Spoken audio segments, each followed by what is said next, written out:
Nick Rice, Jeff Gorham, and we will hear right now in just a minute, actually, with Brian Wilson as we are preparing for the national anthem. Today's football game features the Riverside Tigers out of the SCFA against the El Camino Warriors. Glad you're with us on Riverside TV with the national anthem underway, as these two teams met twice last year, including in the SCFA semifinal playoffs a year ago here at Wheelock Stadium, in which Riverside, they advanced in a big way with a 63-24 victory over the El Camino Warriors. In that game, it featured almost an entire roster that's gone, so the team that we will see today may just be an entirely new football team, especially with players that we anticipate yet again to be filled throughout Division I rosters next year.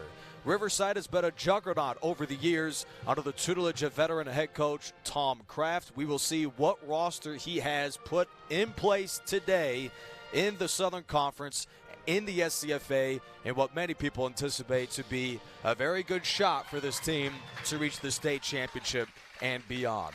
For more on this matchup, we send it down to the third member of our crew. Do we have him available? Nope, not quite yet. So, Jeff Gorham, first I'll ask you, this team, RCC, looks very, very good. What do you think about the expectations for this team this year? Well, I think the expectations are now, if you've won 89 wins in 10 years, I think the next thing you talk about is winning that elusive state championship. When you've been to 6 consecutive league championships, 6 consecutive regional championships, the only thing you can think about if you're Coach Tom Kraft is that state champion. And for the RCC Tigers, they advanced to the SCFA title game yet again last year, where they enjoyed 11 straight wins before the SCFA championship. Riverside fell short to the Ventura Pirates, who would wind up representing the SCFA in the state title. Riverside today, we see the coin toss is currently underway with our official Preston Clipper. He tosses the coin in the air for this matchup, and he'll dig it up off the turf. Riverside won the toss, and they elect to defer their option to the second half. We'll see El Camino return in just a moment. First, the third member of our crew is live on the sideline. Brian Wilson, what do you have for us? Hey, guys, great to be here. Thanks for having me. Just a little bit of a grudge match, as you mentioned earlier, because we got the El Camino, who lost to Riverside in the first round of the playoffs last year, so it should be a fun matchup. Back to you guys. Yeah, 63-24 was the final score in favor of Riverside here in mid-November. A season ago, the Warriors have to be motivated to play better this go-around. And I'll tell you what, if your last loss was against the Tigers, you've got to have some anger, and hopefully that anger translated into off-season workouts. They got stronger, got better. We only can hope that it can be a little closer today so we can have a great game. But over, 39-point win, that's not much of a game. Let's have a great ball game here in Riverside to open the season. RCC's got just about a brand-new roster, including a brand-new kickoff man. He is from Anchorage, Alaska. What? Anchorage? He is one of many players that do not come from around here. Carson Reed is the kickoff. And for Tom Kraft, that may be the most impressive thing. He doesn't just have this team playing well, but he grabs guys from just about everywhere, not just in the country. He'll go out of the country to grab players. Well, I'll tell you what, I only thought they ice fished in Anchorage, Alaska. They don't kick in Alaska. I wonder if he has a frozen foot. He's going to kick this sucker really far. Well, let's take a look. That's Carson Reed to kick off for the RCC Tigers to begin the 2019 season, and he sends it away. It's a line drive, and it's a good kickoff, Jeff, through the end zone for a touchback. I guess they can kick in Alaska. Yeah, that was very impressive. And El Camino fields an offense which last year was very strong, over 30 points per game for the Warriors a season ago, but El Camino struggled throughout the game against Riverside last year offensively. The Warriors quarterback is a transfer from Idaho and redshirt freshman Dylan Limel, former 3-star prospect out of Hawkins High School in Los Angeles. He is the signal caller, number 5 for the El Camino Warriors to begin this game. 2 receivers each side for El Camino. Their first play of the 2019 season is a draw. Sweeping right is Novello, and he is wrapped up near the 30. RCC is a very strong run defense from a year ago, and they bring back some of those front seven players this season. And talking about that front seven, they really funneled that back out to the outside. That's something you like to see here early. He didn't go right up the middle. They're going to try to test this secondary. Yeah, Riverside was the best run defense in the conference last year. Tosses yet again to Novello, and he is smothered quickly with the Riverside tackle from Kylan Ross, setting up 3rd down and 3. I'll tell you what, this is a wonderful time to watch football, middle of the day. Sun will be going down. This is it's wonderful. A little warm, isn't it? About 90 degrees at kickoff here from Riverside, California. 4 receivers. Back is Lamel, who throws quickly over the middle, and the pass is caught by Gabriel Bermudez. The veteran wide receiver reels in a 4-yard pass and an El Camino conversion. Gabriel Bermudez returns for El Camino. He is their top returner, 15 catches, 170 yards, and a touchdown last year. He is one of 3 receivers for the Warriors on their first drive of the 2019 season. Handoff to Brandon Jordan, and he is knocked down to the line of scrimmage. Lemo Unga out of Vista Marietta, your high school, on the tackle there. At some point this year, we'll hear from numerous Riverside high school particular products to make particular plays for RCC. They've got different talent from everywhere. Lymel is hit as he throws and fires short. Ross was covering the El Camino receiver Malachi Russell downfield. That brings up a 3rd and 11. I'll tell you what, Terry Victor got in on that one pretty quickly. Riverside's got some speed there in that secondary, able to play a little bit of defensive line, linebacker, and safeties, as you said earlier, coming into that game. The aforementioned Terry Victor is a transfer from Washington State, so you know he's got some speed. 3rd down and 11 against that RCC defense, which gave up a conversion earlier to Gabriel Bermudez. El Camino spreads out 4 receivers. Lymel back, 4-man rush, throws to Bermudez, underthrown, it's intercepted. Picked off by Kylan Ross, and he is wrapped up with a 2-yard line. Yeah, Kylan Ross there out of Calabasas. I'll tell you, he jumped the gut there, was able to get going. I'll tell you, he probably could have scored. He hesitated there about the 4-yard line, as we're going to see in the replay, but a great play. Well, usually you see wide receivers jump over the back of DBs to make catches like that. Here goes Ross. He snares it right out of the grasp of Bermudez. RCC's defense was stingy last year with 13 interceptions on the season, and they record their first in the big way with Kylan Ross. RCC brings out their offense, led by a transfer from Oregon and Mike Irwin. We'll hear of his name quite a bit today. They'll go with a design quarterback run from Mike Irwin. Touchdown Tigers. Well, you got to like that. One play, one score from the big man from Oregon, from Lake Oswego. Do you know who else is from Lake Oswego? Kevin Love. Kevin Love was from Lake Oswego? Then he went to UCLA? Yes, he did. But he can't score touchdowns like that. No. That's just one. We anticipate a whole lot more for the Tigers this year. Extra point is good by Cervillos, and the RCC Tigers in less than 2 minutes have taken a 7-0 lead. Kylan Ross records the interception for RCC on what was an incredible play on the sideline. Yeah, in fact, one of the best we've seen covering a lot of high school games so far this season, but wow, what the athleticism we saw. The offense was on the field for all of 2 seconds. Yeah. Great way to start if you're a Tiger fan today. And we had spoken a bit earlier in the broadcast about the recruiting for RCC. The states represented on this roster for Riverside includes Texas, Arizona, Oregon, Florida, Illinois. You've got Hawaii and Alaska represented.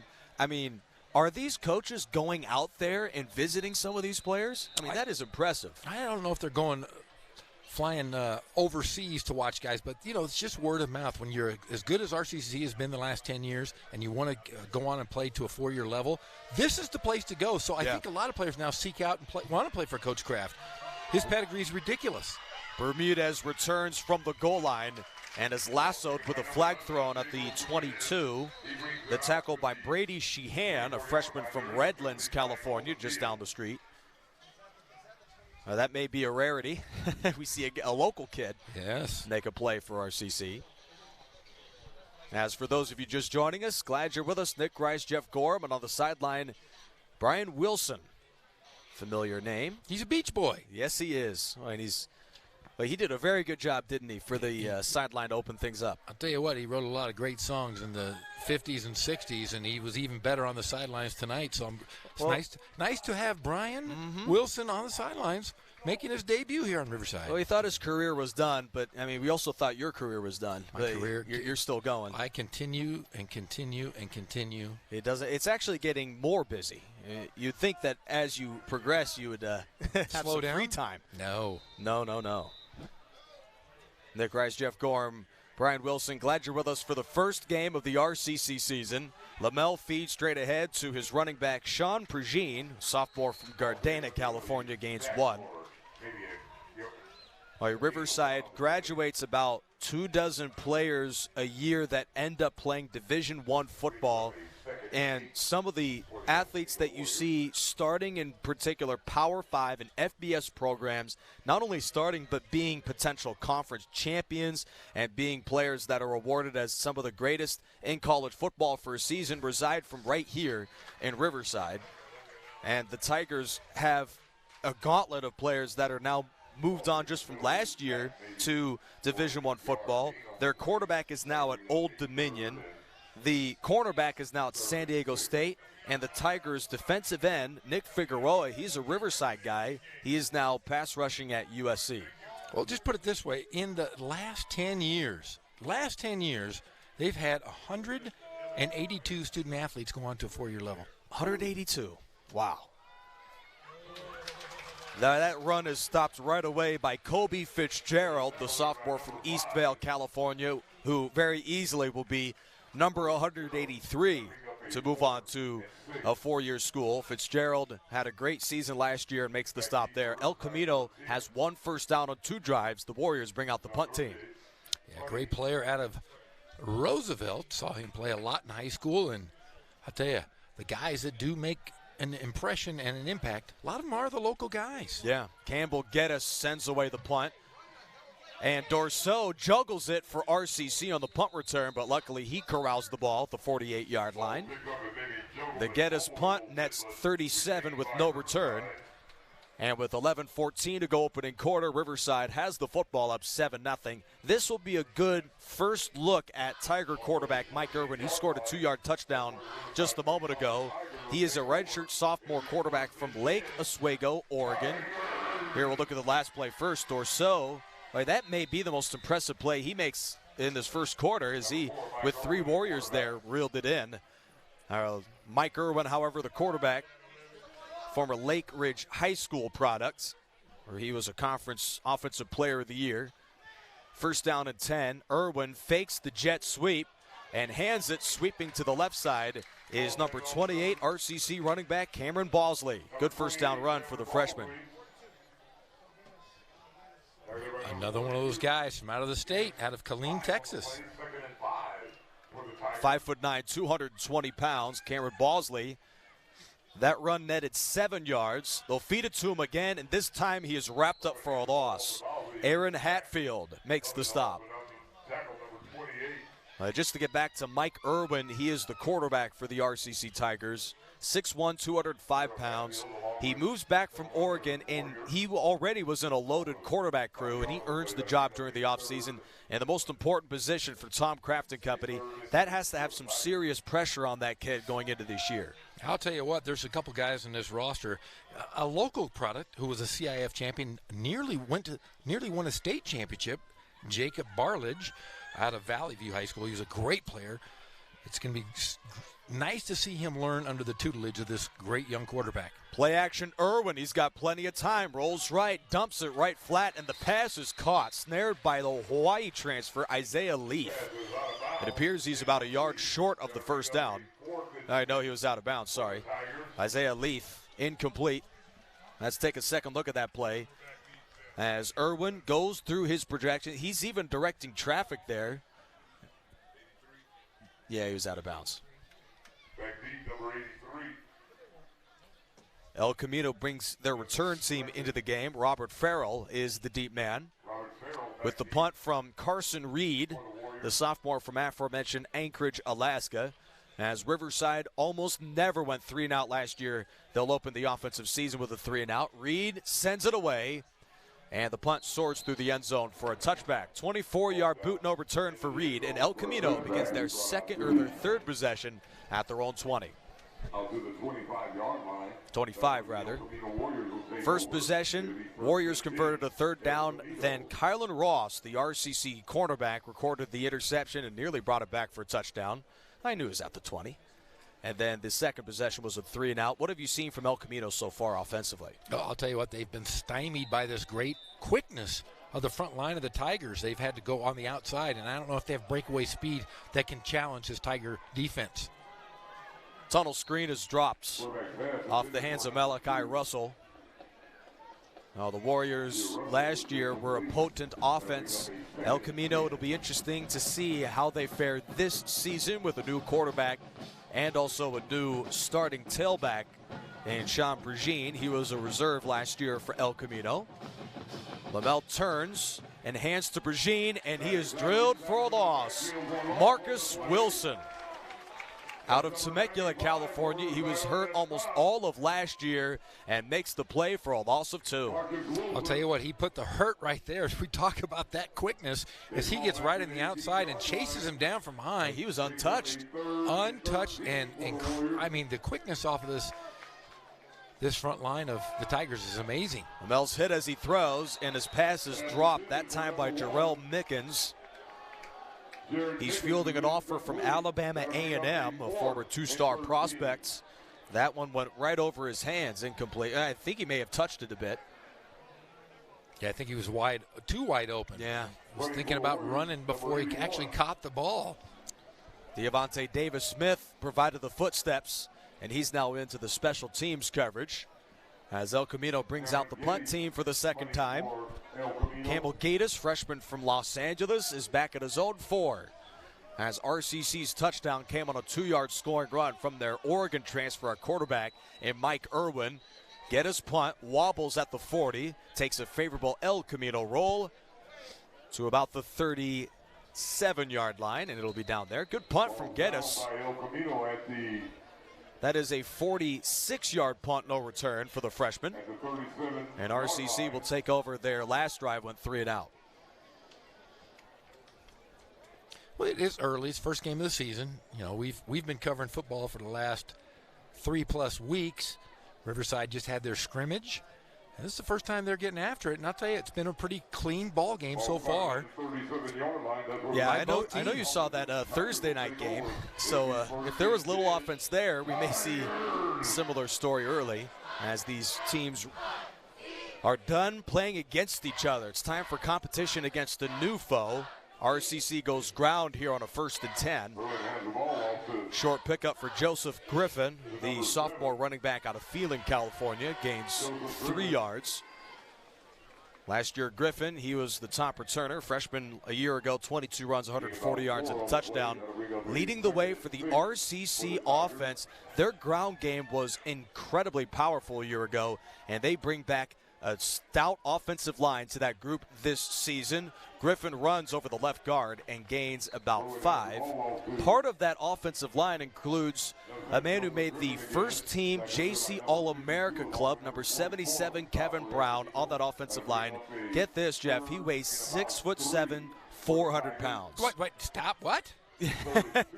I didn't stutter, 400 pounds for this man, and he anchors that line. He is the left tackle.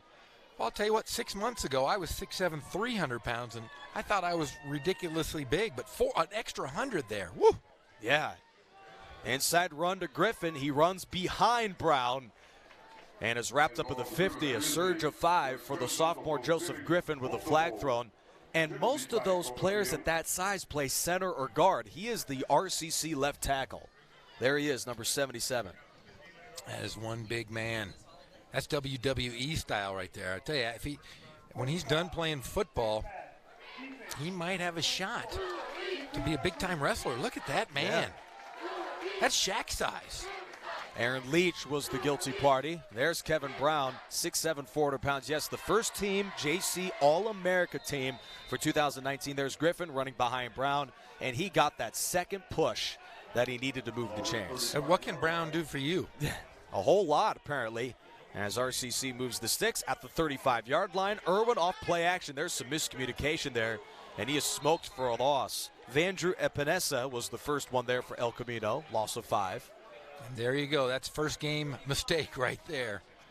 Still learning that playbook. First game. You know, these guys didn't get much sleep last night, obviously, and it certainly worked out for Epinesa as he got in there. El Camino did have a stiff defense last year. The Warriors were top 3 in the conference in scoring defense and run defense in 2018.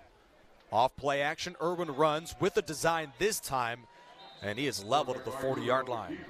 Upended by Alfredo Reyes. Real close to the 39-yard line. Mike Irwin scored a 2-yard rushing touchdown just 2 minutes into this game. Dylan Lawrence will check in at wide receiver for Irwin and company as RCC faces 3rd and 14 after this 1-yard run for RCC quarterback Mike Irwin. El Camino rushes 5 with a twist up front. Irwin goes deep, and the pass is caught by Retzlaff at the 23-yard line. Completion of 16 yards to Reggie Retzlaff. Reggie Retzlaff out of Centennial High School. Now, 2 years ago, he was a quarterback for the Huskies. Transitioned to wide receiver, and Retzlaff moves the chains. Yes, he was. He was a fantastic quarterback for Centennial. But he had to play behind Tyler McKee. Tyler McKee was the #1 quarterback in the nation, is now on his Mormon mission, but is going to Stanford next year and will be a starter there. Obviously, he's a 3rd down option as Retzlaff. Irwin breaks a tackle with a flag thrown. Early indication this may be coming back as Irwin scrambles for 16 yards. We knew he was a great quarterback, 60% completions, 23 total touchdowns at Lake Ridge High School when he was a senior there. But Irwin shows off the wheels, not just with the touchdown run, but with that scamper on 1st down. We've definitely seen him, his athletic ability, his strength as well. He's in the pocket, doesn't look scared at all, and he's taken a few shots here early. Number 3. Dylan Lawrence. Our referee is Preston Clipper, umpire Scott Carroll, and heads linesman John O'Connor as we see this run. The wide receiver in the slot there, that's number 3. He certainly, you could make a case, did hold on the play. You mean he threw? I wasn't going to say it, but Jeff, that's why you're here. I'll say it. Tyler Kennedy, who will play football next year at Southern Mississippi, he committed there. He's in motion. And now we have more flags. Tyler Kennedy had a very accomplished freshman season for the RCC Tigers, but hasn't been targeted yet. Part of it is due to that laundry there on the field. We got a good look at that. He's got a brand new flag, it appears. Actually, Kennedy, I just raved about him. He was the one who committed the penalty.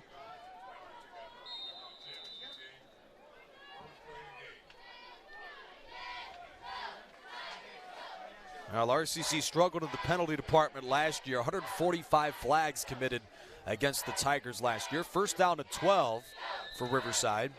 And now Tom Kraft is a bit irate. He calls the timeout for RCC with 5:26 remaining 1st quarter. RCC leads 7-0. Did you say Tom Kraft was irate?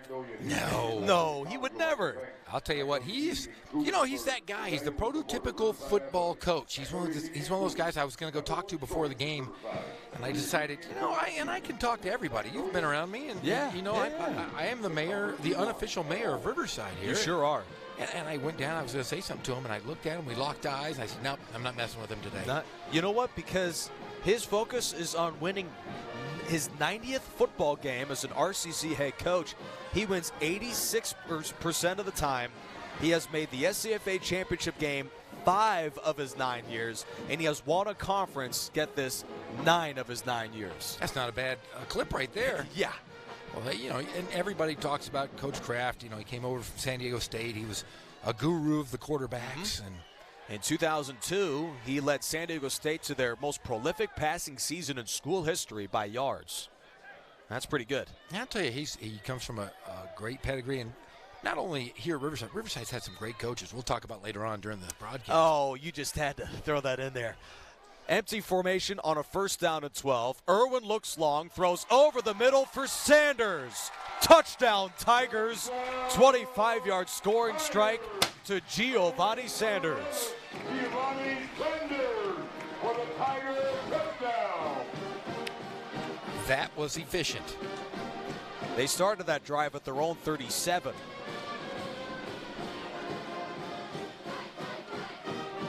The extra point will be by Zach Servillos, the sophomore who was 13 of 15 on PATs last year. Hold from Reed. Servillos hit the first of the year and drills the second. RCC's up 14-0. Sanders was running wide open after that drive. Started on the ground, then Irwin capped it off. Now there's a good look at Joseph Griffin. They also employed a heavy dose of Mike Irwin scrambling the ball. Here was a big throw on 3rd down. 3rd and 15, Retzlaff gains 17. Then from the 25-yard line, Irwin, he was pressured. He unloads to Giovanni Sanders. He had 23 touchdown catches at Murrieta Mesa High School last year. That's his first of 2019 for RCC. He goes from the Rams to the Tigers, and not a bad way to start your career. Also good by our Riverside TV crew. That was an excellent recap of the drive as the Tigers marched 68 yards in about 4 minutes to lead 14-0. Nick Rice, Jeff Gorham on the sideline. Brian Wilson, we'll hear from him at the conclusion of the first quarter. But the Tigers score with already 2 touchdowns from Irwin, 1 on the ground and 1 through the air. He's off to a fine start as the quarterback of the Tigers, taken over for the big shoes left by Stone Smart, who's now playing football at Old Dominion. That kickoff soars through the end zone for a touchback.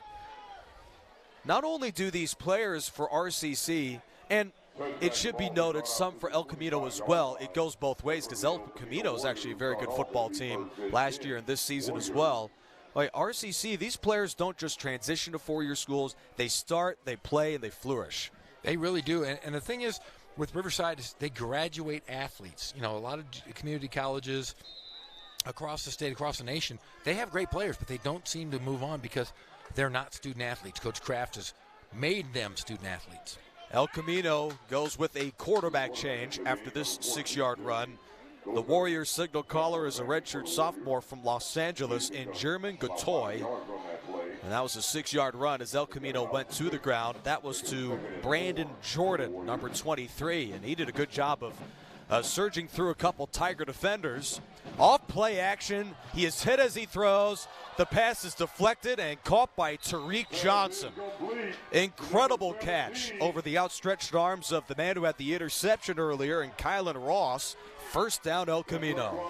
Those two are going at it. This time, winner has to come on the El Camino side, but yeah. And the quarterback certainly took his fair share of punishment. German Gotoy, the second quarterback we've seen for El Camino today. He slips through a tackle initially, then Gotoy is taken down. That is the first sack of the season for the RCC defense. Talking about this El Camino team, their head coach, Gifford Lindheim, led them to their first winning season, their very first winning season last year, first time since 2011. And they were really, like I said, in the basement. Wow, yeah. And he has really turned this program around. Early movements. Gotoy still gets rid of it to Johnson, who gets drilled. That may be a penalty on Jalen Bowens as well. The man who can play pretty much every position on the field, defensive line, linebacker, and safety, is number 23 for Riverside, Jalen Bowens, a sophomore from Chattanooga, Tennessee. Late first quarter, Riverside leads 14-0. In speaking to El Camino head coach Clifford Lindham, all right, this will be the Bowens infraction. Let's take a look here at Bowens. You just cannot have that if you're the Tigers and Tom Kraft. No, see, and that's the problem. That's the things you're going to see in community college football. you're going to see mistakes like that occasionally because these guys, they're here for a reason. Coach Kraft and his staff is really you want to mentor these young men so that they can be great at the next level. Yeah. But there are some issues, and in football, especially community college football, you are going to get quite a bit of flags. He said 21, but it should be 23. But Gifford Lynham, the head coach of El Camino, is in his 4th season with the Warriors, winning record 18-14 as the head coach in Torrance. In 2017, he guided El Camino to a school record in points, passing, offense, and touchdowns. So this man certainly knows offense. And after the completion of Gatoy and the penalty, El Camino's near the red zone here, down 14-0. And a scoring drive here could certainly put them back into the game, as the Tigers' Mike Irwin has 2 TDs already for RCC. Gatoy, off play action, scrambles right. The quarterback gets by Wilson and is spilled out of bounds. Jean Dorceau was in there on the tackle, number 10. On the stop, number 10. Now Dorceau of RCC got to bring up a 2nd and 8 for the Warriors. Thank you for tuning in at home if you're watching. In fact, I know the head women's basketball coach here at RCC, Coach Alicia Berber, is watching from her home. And is she? I had a chance last night to call her son, who started for Ramona last night, as they snuck a victory out. Maximus Berber started for the first time, the junior. Gatoy dances and throws to Johnson. Incomplete. Good coverage in the end zone by the freshman corner, Roy Estes, the man from St. Louis. Alicia Berber guided RCC women's basketball to another winning record last year. They had some offensive firepower to that roster a year ago. They were looking pretty good. I'll tell you what, I've known Alicia for, I want to say, close to 30 years, and one of the nicest people. She is. One of the best family. Her husband's crazy. I'm just going to say that out loud. I went to high school with him. Timeout Tigers, their second. Now, but she has really guided the women's program for years. You know, took over for Mike Barnes, and just has done a great job. But, yeah, thank you for watching, Coach Berber. I hope your son is watching. Maybe he can play for the Tigers in a couple years. That would be amazing. Is Alicia okay with you talking about her husband like that? Frank Berber. Yeah, he's the freshman football coach at Ramona High School. He was a CIF champion when he played at Ramona. Of course I can talk about Frank Berber. Frank Berber's not only a Renaissance man, he wears flip-flops to coach. He's a barbecue pit master and just an overall good guy, but a great family, the Berber family, and they're checking out the game today. Ramona High School, their football team notched another win, and that was right here on Riverside TV. So they're looking pretty strong right now at 3-0. Yeah, they're going in. They've got 2 more games on their schedule. They've got the rival Arlington and the big rival Riverside Poly before they hit the River Valley League. And I think Ramona has an outside shot to win that league. They've got Norte Vista in that conference. Hillcrest, who had a great year last year, was the league champs. But Ram High, local Riverside team, has a shot to win something. I wonder if there's anyone who went there. Me. I love Ram High. 3rd down. Off play action. Gatoy sets up the tunnel screen. And Riverside does a good job of swarming him short. Lei Mounga, freshman from Murrieta, California, was there on the tackle. 4 yards on the play. That'll bring up a 4th and about 4 for the Warriors. And now the Warriors will try the field goal unit after that short throw to Damani Sanchez, number 10. It's his first catch of the season. Javin Fish will hold for El Camino, and Campbell Geddes, their kickoff man, will attempt a field goal. This is a listed 32-yard try. There is wind going from his right to his left, but it's not too strong. Fish puts it down. Campbell, it's wobbling, and that kick is good. The kick is good. The field goal by good angle there for Riverside TV to look at the 3 points delivered by Campbell Geddes. And El Camino scores on a pretty impressive drive. It was aided by some penalties, but the Warriors are on the board. They changed quarterbacks and everything a couple times. Yeah, Jeremy Gatoy, excellent senior season for the Warrior quarterback when he was at Dorsey High School, where he threw for 24 touchdowns, ran for another 10.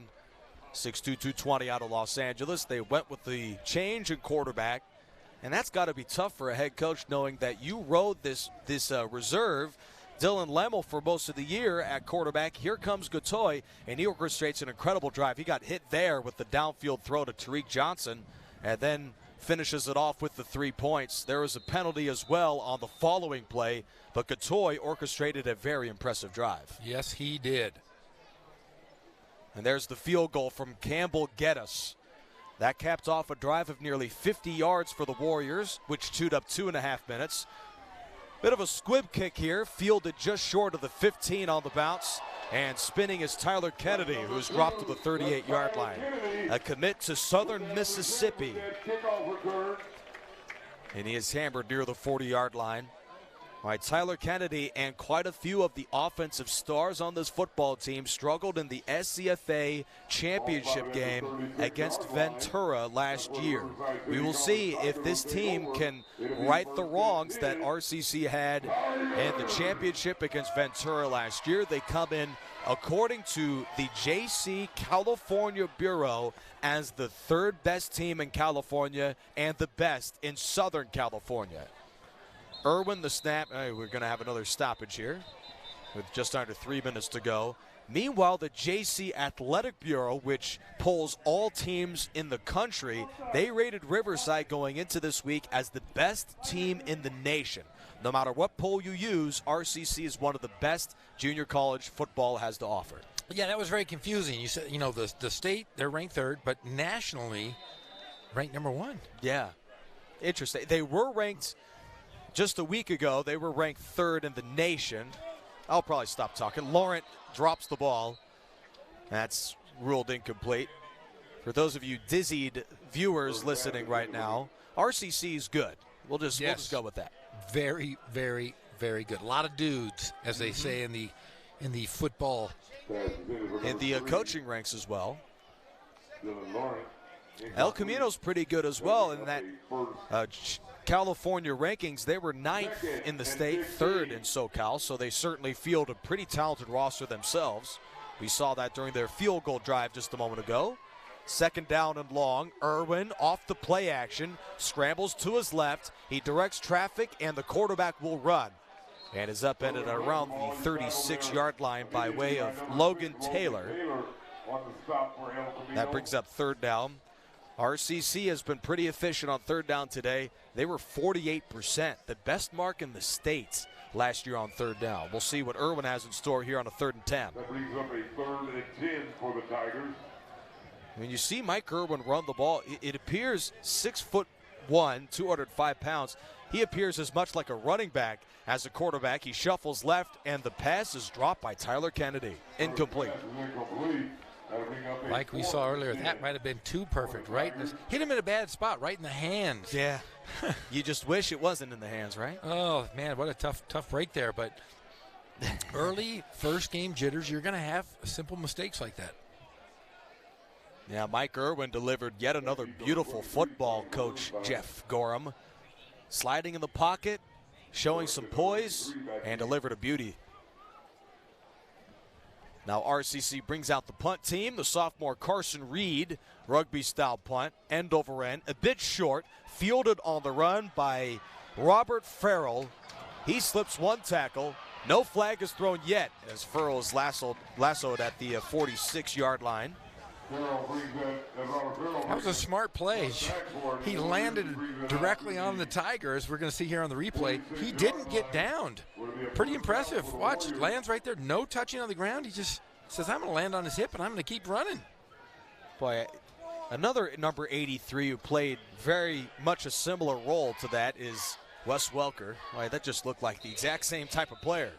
Robert Farrell, shifty, fast, and a terrific return man. That was a run back of 11 yards for Robert Farrell. El Camino brings in their 3rd quarterback of this game. That's a 2-yard scamper for the quarterback. Tariq Johnson, I'm a bit confused. He was the wide receiver, and he was playing quarterback there. A couple yards for Johnson. The sophomore who had a big catch of 30 yards on the previous drive was there for the run. Gatoy scrambles right, gets by the first wave, pumps, and is drilled by Fitzgerald. Stop there, that's number 97 for Riverside. It looked like he ran into a wall. A wall made of rubber. Man. Kobe Fitzgerald last year was incredible for the Tigers. He runs downhill, and Gatoy may feel that hit tomorrow. As he was leveled there, Gatoy, the quarterback of El Camino, faces 3rd and 10 with under a minute to go in the first quarter. RCC with a couple scores from Mike Irwin lead 14-3. Off play action. Bubble screen left. That's to Gabriel Bermudez. Davis Smith makes the stop. That may just be a first down. He's tackled there by number 18 on the stop, Devontae Davis Smith. First down, El Camino. Bermudez had some running room, but he spins for a moment out of Davis Smith there. That's some good second effort. This could be the final snap of the first quarter for El Camino. From the 44 of Riverside, Gatoy hands to Prigine, who finds a seam and is spun down by Turner at the 38-yard line. And that will officially end the first quarter. El Camino, now they got 4 seconds. We'll see if they get this one off. And they won't. Well, the Warriors are showing some offensive prowess here, Jeff Gorham, with a chance to cut this lead to 1 possession. Yeah, I'll tell you what, though. They are starting to penetrate this Tiger defense on the interior. We didn't see that early on in the first quarter. They're getting a little bit more success. Let's see if Coach Kraft and his staff can shore this up. At the end of 1, Riverside leads 14-3.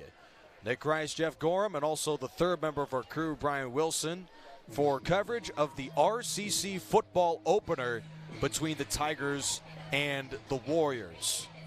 And with this game currently being an 11-point lead, the Tigers have got to feel pretty comfortable right now against this El Camino defense that so far has given up over 100 yards. So they've got to be a bit encouraged about the performance today of the sophomore signal caller. He was awarded the starting job, Mike Irwin, number 4. What are your impressions of him in the first quarter? Well, like you said, I think he was really poised in the backfield, didn't look too swayed by the defense, kind of in and out of the pocket, built like a running back.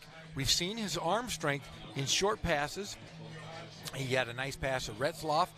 I think he's going to be something special for the Tigers this year. Let's take a look at the first quarter numbers of this game today, as the number 3 ranked team in the state, the RCC Tigers, racked up in that first quarter 15 plays for 62 yards, led by Irwin. He was 2 for 5 for 41 yards passing, 5 carries for 6 yards rushing, and a 2-yard touchdown scamper for the transfer from Oregon. El Camino was led by Sean Prigine. Their sophomore running back out of Gardena, California, had 7 carries for 14 yards in the first quarter.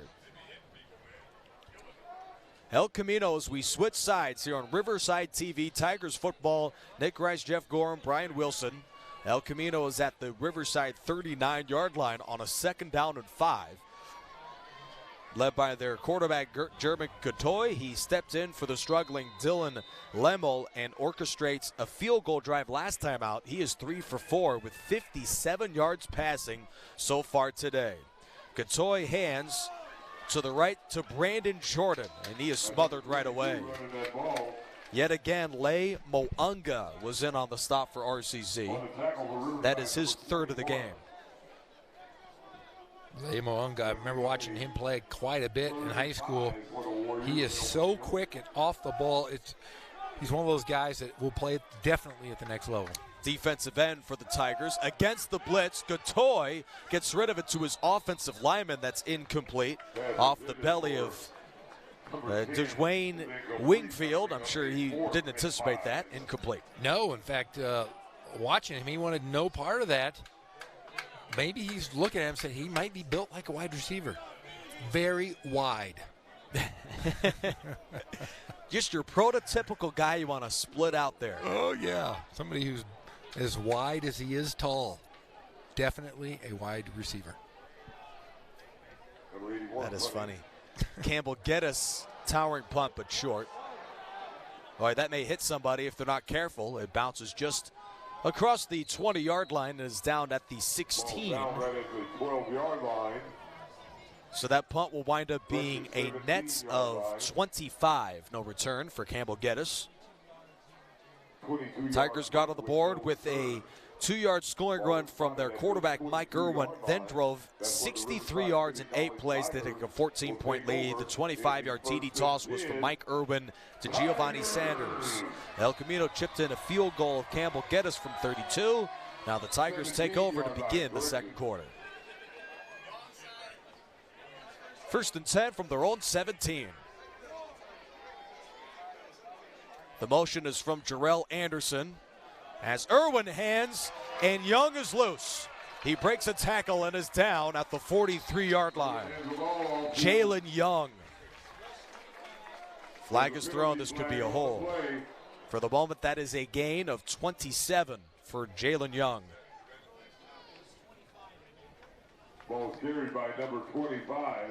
This has to be frustrating for head coach Tom Kraft.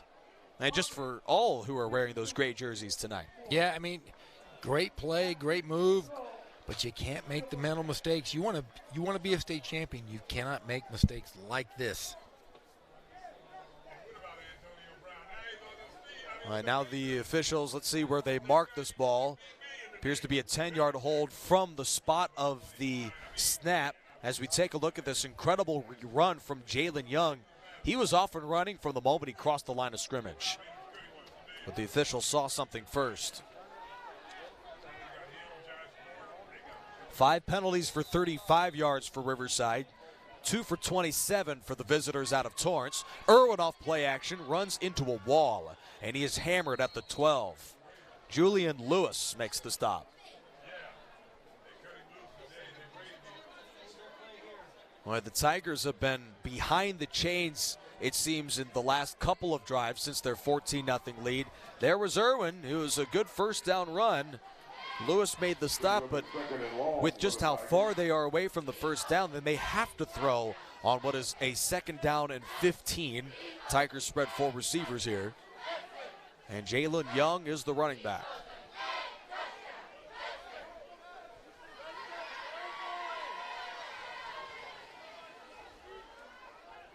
Second down and 15. Delay of game. Delay game. Offense. Number 4. 5-yard penalty. 2 second down. 6 penalties for 40 yards for Riverside in this first half. And Jalen Young is replaced by Riverside tailback Cameron Bosley, a freshman from Killeen, Texas. That brings up a 2nd and 19 for the Tigers. Tigers went run on 1st and long. They'll go ground on 2nd and long. Here's Bosley, who's wrapped up at the 10. Ball taken there by number 28. Gave him a little bit more room to hang out in the pocket here on the 3rd down, where he's definitely going to have to throw the ball here. Yeah, 3rd and 17. 3rd and 16. They'll need the 27-yard line to convert this 3rd down. They'll go pass. Irwin scrambles, looks left. Tunnel screen is nearly intercepted. Off the hands of the linebacker, Justin Sanchez. He saw that coming. And a late flag is thrown. That is in the secondary where they tossed that penalty. Yeah, the flag was thrown on the sideline there, it appears. Maybe something was said after the whistle. This is the 9th penalty flag thrown today. 6 on the Tigers, 2 on the Warriors. Out of El Camino from Torrance, good hour-and-a-half bus ride to get here for El Camino and that football team. And while we're waiting here for the call, make sure you check out the Coach's Perspective show on Riverside TV on Monday nights. Whoa. As that penalty from Jalen Stewart gives them a 1st down. But go ahead. I was going to say, check out the Coach's Perspective on Monday nights as we highlight the coaches from the high school game of the week. And this week we have Dennis Brown and Coach Gregovich from Hemet. And I believe we're going to have Coach Rice from Riverside Poly. So it should be a good one Monday night. Check it out on Riverside TV. Go to the website, Twitter, Instagram. Off play action. Irwin's pass to Anderson is dropped off the hands of the freshman from St. Louis. Coach Rice, no relation to me, I don't believe. But that's just one of our many football games we've got coming up on Riverside TV. Make sure to keep it locked. RCC home football games covered every Friday night, covered Saturdays and Thursdays right here on Riverside TV. We've got the whole city taken care of on one network. Snap to Irwin on second down. He checks it to Lawrence, who is at the 30 and runs out of bounds near the 40-yard line. So we have seen 9 penalty flags thrown in the first half today. That infraction from Jalen Stewart may be the most important. Yeah, it really cost them big time. And if you get momentum going with these great athletes from Riverside, it could cause a big problem. Down 11 here at the beginning of the second quarter. Yeah, they had the El Camino, the Tigers, stopped on a 3rd and 17, but Stewart commits an unnecessary roughness penalty. Griffin motions outside as Irwin is back to throw. He fires over the middle to the leaping Giovanni Sanders. 13 yards, first down Tigers.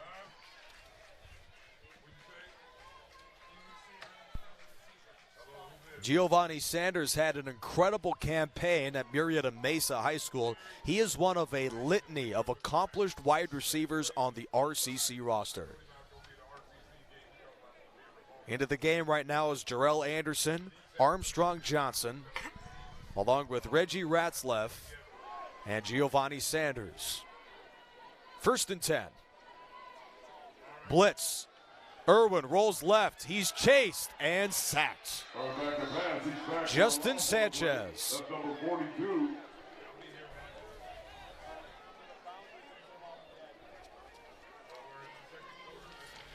The sack loses 8 yards against Riverside as the Tigers are behind the chains. Yet again, there's Sanchez. We'll see number 42 on the replay. He comes from outside the right tackle of the Tigers, and he is one of the few players in the first half who have been able to match the running of Mike Irwin stride for stride. 2nd down and 18.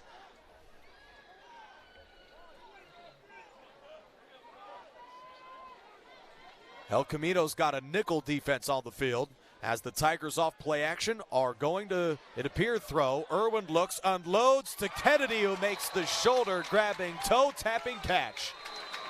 Late flag. Gain of 20 to Tyler Kennedy. Yeah, great play there by the quarterback.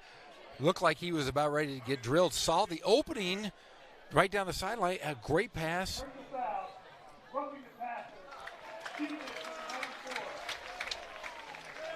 Keith Conley. You see here if we can see the roughing the passer, but watch as he's running. Picks a man up right as he sees he's open. Irwin just got crushed there. Yes, he did. That puts the ball on the 19-yard line. That's where the Tigers. 2 critical pass penalties by the El Camino Warriors, both of 15 yards, has pushed RCC early second quarter into the red zone.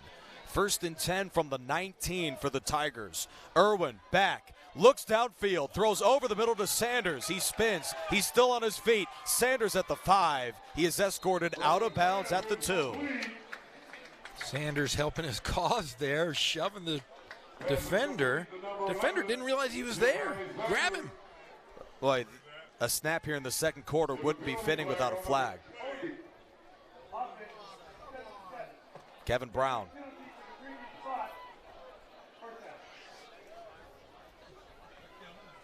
Kevin Brown to the RCC Tigers, sophomore from Corona, California. Let's take a look at the left tackle there.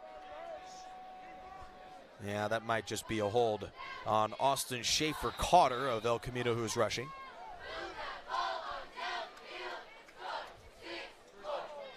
Wipes out a completion of 17 yards to freshman wide receiver Giovanni Sanders.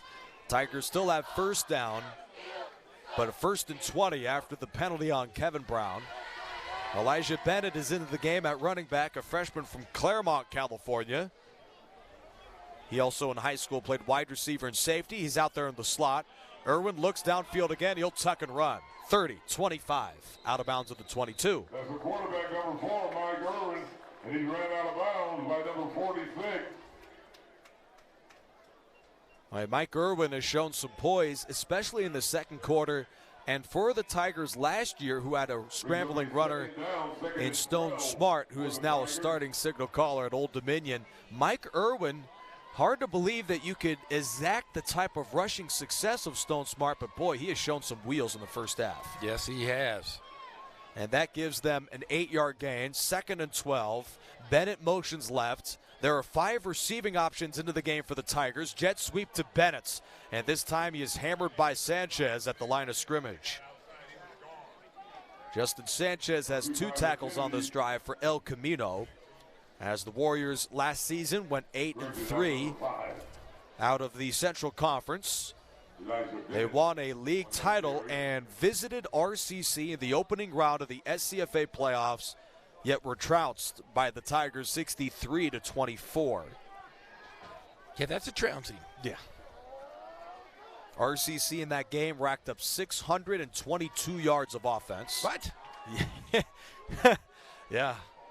3rd down and 12. The Tigers did just about that against everybody. Play action, Irwin steps up in the pocket. He's looking end zone.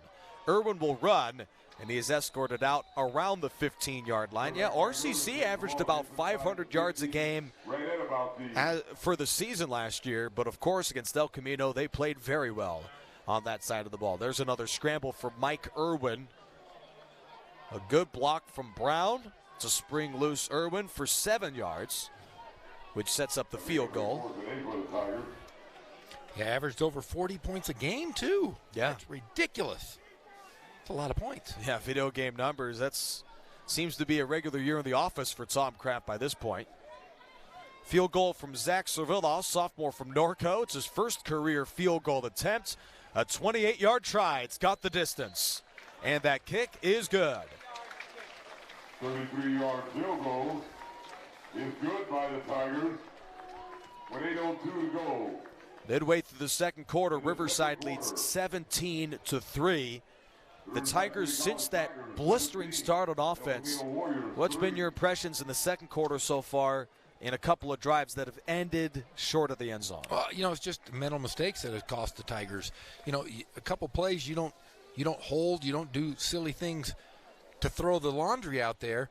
You're looking at a score, and I'm sure Coach Kraft is going to watch with his staff tonight, later on afterwards, maybe watch this broadcast and say, hey, look, guys, you cost yourselves 7 points. You cost yourselves more than you should have. We walked away with 3, but not enough. You got to score when you have opportunities like that. There was an incredible catch of 20 yards from Kennedy of the Tigers. Then Irwin put Riverside into field goal range on a drive that began at their own 18. So that wound up being a possession that netted 62 yards in 4 minutes. The field goal at the end was from Zach Servillos. Kickoff is fielded from Jarrell at the 5-yard line, and he heads out of bounds near the 30. Robert Farrell, sophomore from Sparks, Nevada, brought it back. So let's take a look at the junior college national rankings. And according to, for the teams in California, according to JC Gridiron, you can put these in any order with the California rankings or the state rankings. Riverside's 1, American River and Saddleback, San Francisco, and then you've got Laney and this El Camino club. They're all in the midst of the top 10, 15 teams in the nation, according to many pundits of junior college football. Into the game for El Camino's Jake Novello. He goes deep, and that pass is tipped, and it's intercepted. Picked off at the 30-yard line by Sean Dorso, and he is tagged at the 50. Wilcox makes the tackle off the interception from Sean Dorso, a transfer from Fresno State, who played high school football in Moreno Valley a few years ago. Defense, number 97, after the interception. First down, Riverside. Randall Turner. Tip drill downfield for Sean Dorso, coach, and he won that battle against the good receiver in Tariq Johnson. Well, you look at the play, the quarterback airs it out. It looks like a perfect pass. And just the quick hands. I don't know how he got that. It looked like it bounced off the back of the player.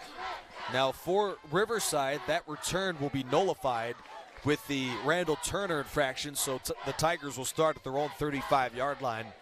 But a transfer from Fresno State, Sean Dorso, recovers the second interception for that defense of the first half. Kylan Ross ran back a first quarter interception, 25 yards. And Dorso had a 25-yard return, which winds up only being a couple yards after the penalty. RCC has a first down at their own 35. A field goal possession off 62 yards in over 4 minutes was the RCC result in the previous drive. They'll go ground. Kinslow runs to about the 42. 7-yard gut run for the freshman from Centennial High School, Thomas Kinslow. Anytime you can have a Centennial Husky on your team, you know you've done some great recruiting. Coach Matt Logan up there has himself quite the factory at Centennial. He's got a brother, Tyler Kinslow, plays defense. Play action, Irwin. He scrambles right. Irwin is sacked. Vandrew Epineza, number 98. Thomas Kinslow, he played 3 years on the varsity team at Centennial High School and ran for over 2,000 yards and 36 touchdowns. So he is about as accomplished a running back in junior college football. No match was Kinslow and company on that block from Vandrew Epineza in the sack. I'll tell you what, Irwin's kind of running around here quite a bit here in the second quarter. And on 3rd down and 9, Irwin will hang in the pocket for the moment. Steps up, Irwin scrambles left, throws on the move, underthrown, intercepted. The ball pops in the air, picked up by Sanchez of El Camino. He's downfield. There's Lockett, who scrambles and scores. What a nuts play that was. Touchdown, El Camino. Holy cow. We're going to watch the replay here. And, you know, Irwin throws the interception, kind of hangs his head a little bit. If he could have stayed with the play, he might have got the ball right back here. If we see on the replay, as we watch, he's running out of the pocket. He throws it to the other man. Now watch this. He intercepted initially by Reyes. And if he would have been ready to play, he might have got that ball right back. Reyes intercepted it. He lost the ball. It was tipped by Sanchez, recovered by Lockett. RCC was looking upfield thinking the play was over, and Lockett scores the first El Camino touchdown of the season. It comes with 6:25 to go second quarter. RCC has over double the yards passing than El Camino in the first half, and here they are giving the Warriors a chance off the extra points. That's from Campbell Geddes. And midway through the second quarter, the Riverside lead has nearly evaporated. All right, that kick was no good. No, it's good, sorry. 17-10. Throw me off a bit. So the Tigers are up a score. And Irwin throws his first interception of the year. That has to be frustrating. Yeah, it's very frustrating, especially everybody kind of gave up on the ball. You can't give up on any play until you hear that whistle. And apparently a lot of guys from Riverside thought their whistle was down. You just hope the Tigers didn't hear too much that they were the best team coming in with the preseason polls in the SCFA. Irwin throws into traffic, then just doesn't look upfield. And there's Lockett, who returns 30 yards. A frustrating way to give up a touchdown to El Camino. Warriors are waiting for the kickoff here. RCC had a pretty sloppy game in terms of penalties and turnovers in the SCFA championship to Ventura last year. That was here with a trip to the state title on the line. We'll see if they can exact the wrongs down the stretch of this first half. Everardo Guzman, he provides the kickoff for El Camino, taken on a hop at the 17-yard line by Rolandus Whitener of the Tigers. 40, 50, Whitener cuts back. He gets a block at the 40 and is decked at the 38-yard line.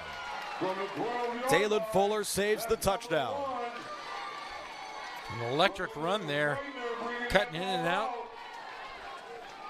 zigzagging everywhere. Great play for the Tigers. Maybe a little momentum changer here. A 3-yard starter at Arcadia High School. Rolandus Whitener. He is just one of a couple wide receivers on the roster for the Tigers who play. But here he is making a huge impact for Tom Kraft in his first game on special teams. Lawrence, Anderson, Kennedy, and Retzlaff for the wide receivers. Add Bosley to the mix as he's in motion. 1st and 10. Irwin is not into the game. The pass completion of 3 yards is from Jacob Barlage. And you had raved about his production at Moreno Valley, California. That's his first completion of the season. Hey, he's a coach's son. He was a 4-year starter, went to the state championship, CIF champion. In fact, his daughter, his wife, and husband and son, all CIF champions at Valley View. Wow. His wife is a volleyball coach and was a CIF champion coach. Barlage goes to the end zone for Kennedy. Incomplete. Barlage's pass intended for number 2, Tyler Kennedy, is incomplete on the coverage for El Camino, number 20. All right, Barlage may have won a championship just by that type of arm. That was a 45-yard throw on a rope to Kennedy, maybe just a foot too far, but it did hit him in the hands. Nearly a touchdown from Barlage to Kennedy. His father, Dan Barlage, just off the hands. is the head coach for Valley View. It's pretty nice when you can play for your dad. Yeah. And still win a championship and not get complacent there. There's Barlage, who runs. And Barlage then is drilled at the 28-yard line. The hit was from Tony Dancy. You're talking about his family. They've been on the Inland Sports Show with Pep Fernandez and I a few times. And they are I would say, the biggest champions in the area. 4th and inches, Bosley runs, spins, and he's got the first down up to the 25-yard line. Biggest champions in the area? Oh, everybody in the family, except for maybe the dog, has a ring. But you never know. That family could have a dog that was in the dog show. Yeah. But, man, champions all around. He probably went to the same championship dog show as Thor. Yes, my new dog. Barlage steps up. He throws on the run. And coming back to make the catch is Armstrong Johnson, a freshman wide receiver from Miramar, Florida. We talked about my dog last night during the high school game. I got phone calls all night long and texts saying, "Hey, when can I come over and check out Thor at the Gorham, the stately Gorham Manor?" I'm gonna need to see that dog too this season. Barlage hands off. Here's Bosley dancing inside the 10-yard line as the freshman running back, and he is smoked just short of the 5. Cameron Bosley has been a good running back, or has been a serviceable running back throughout the second quarter. 4:24 to go in the half. Tigers are in the red zone up 17-10. Zach Arceyet checks into the game as the RCC wide receiver on 2nd and goal from the 6. Barlage looks, scanning the field, steps up, throws on the run, back corner of the end zone, incomplete. Whitener was in the area, also Armstrong Johnson. How about that for a first name, Armstrong? It's a great Stretch Armstrong. Great name. Best thing about working high school and college football games is you get to read, 100 names on each roster. There's always something to read, but Armstrong, that's a great one. Yeah. They've also got another wide receiver. His name is Brandon Marshall. Hey, that sounds familiar. Yeah. 5 receiving threats are out there yet again, including Cameron Bosley on 3rd down. Barlage steps up, throws over the middle. Dylan Lawrence, touchdown Tigers.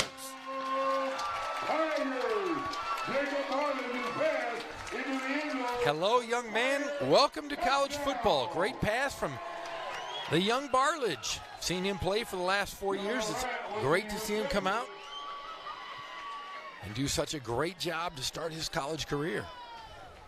Extra point tries from Zach Servillas. Good snap and set.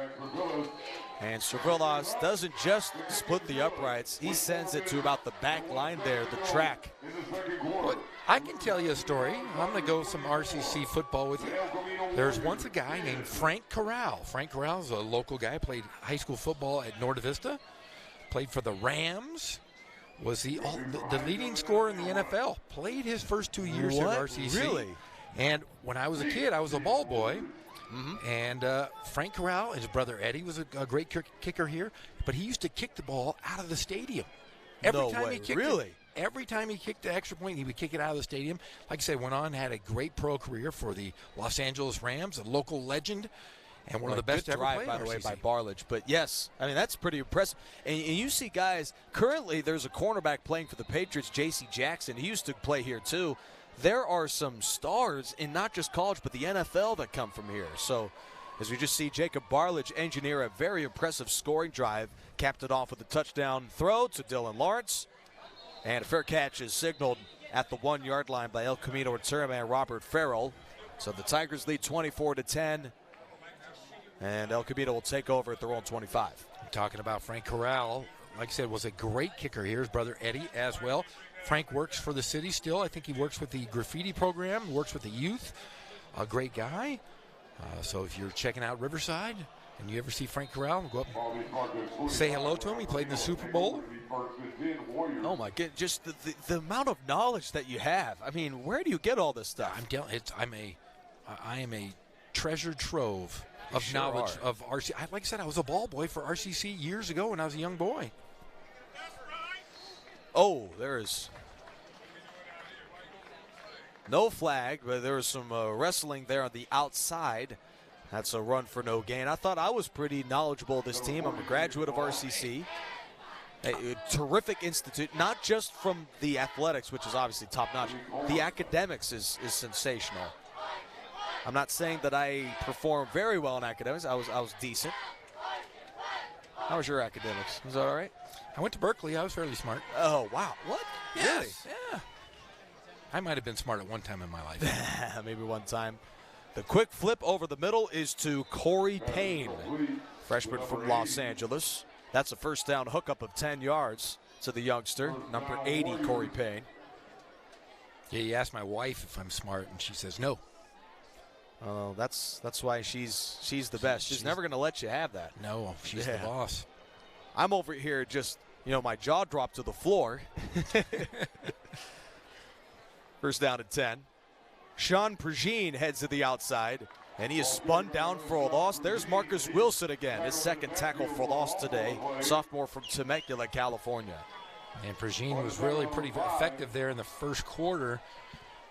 Hasn't gotten much here in the second, as Riverside has really put the clamps down on this offense of the Warriors. Yeah, it should be noted that Riverside does receive the ball to begin the second half as the Tigers lead 24-10 here in a primetime matchup in the season opener on Riverside TV. This Prigine run, it's a bit better than the first down one. That's a 9-yard pickup for the youngster, setting up third and short.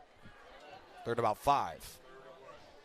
Yeah, I can tell you right now, I go back as far as, I'm going to say a name you've never heard of. Nate DeFrancisco was a longtime football coach here, and I was his ball boy. His grandson was my best friend. That pass is tipped and nearly intercepted. Intended for Noah Scobus. The lineage of these coaches, in fact, I know something. The former head coach, I think it's John Smith, he was here before, basketball. That guy? He's now coaching at Cal Poly, San Luis Obispo. I know that much. I know that guy is one of my best friends in the entire world. We Yeah. used to spend the night at each other's house when we were kids and ride bikes and go play basketball. Really? John Smith and I go back a long ways. He was a state championship coach here. His father, Lucky, played with Bob, the late, great Bob Rule. Bob Rule is the best basketball player to ever play in Riverside as far as the center. Passed away Thursday night, I was told, here at his mother's home. Darceau fields that punt. It's down to the 15. Yeah, talking about Bobby Rule. Bobby Rule is the best basketball player to ever lace up the sneakers here for RCC. There's some good ones that come out of here. But Bobby Rule played for the New York Knicks. Held Wilt Chamberlain to under 30 points. And, What? Yeah, and was part of that state championship team with Jerry Tarkanian. And Lucky Smith, John Smith's father, was on that team, and it was pretty cool that John was able to come back and coach at RCC and win a state championship. I, as well, coached here at RCC. And You sure did, and Jeff. enjoyed it. It was a great, great few years here in my life. Barlage unloads to Tyler Kennedy. He'll dance and dance some more and is down to the 23. So you've been involved with Riverside for a long time. You see just about everything come out of here. I have. I remember Barry Including, Meyer. of course, Kawhi Leonard coming out of Out of King High School. King Remember High School. Barry Meyer being a longtime football coach here. And Mike Churchill fires over the middle to Anderson, and it took a shoestring tackle to prevent a touchdown. Logan Taylor. Jarrell Anderson, the freshman from St. Louis. Well, he showed some speed there, Jeff. Showed some speed and great route running. But, hey, let's talk about this young freshman, true freshman quarterback who's come out of nowhere, Mr. Barledge. Barledge looks to his left. He's looking for a touchdown again and fires downfield over the outstretched arms of Kennedy. 1:19 to go in the half. Riverside leads 24-10. Nick Rice, Jeff Gorham, and Brian Wilson on the sideline. And the Tigers, led by Jacob Barledge, look like a very efficient offense right now. The incompletion brings up 2nd down and 10 from the 40 of El Camino late in this half. Tigers have one timeout. Check down underneath. This is to Johnson, and he runs to the 26. The completion to Armstrong Johnson gains 14 and a first down. And looking at this young quarterback, and every time the Tigers score, they have a cannon on here on the track. Scares me every time they score. I can't believe it doesn't scare them, the guys firing it down there. No, they're immune to it. They're immune to it. But Jacob Barledge, though, has himself a toy cannon, just like this guy over here. Griffin motions out, spreading the El Camino defense again.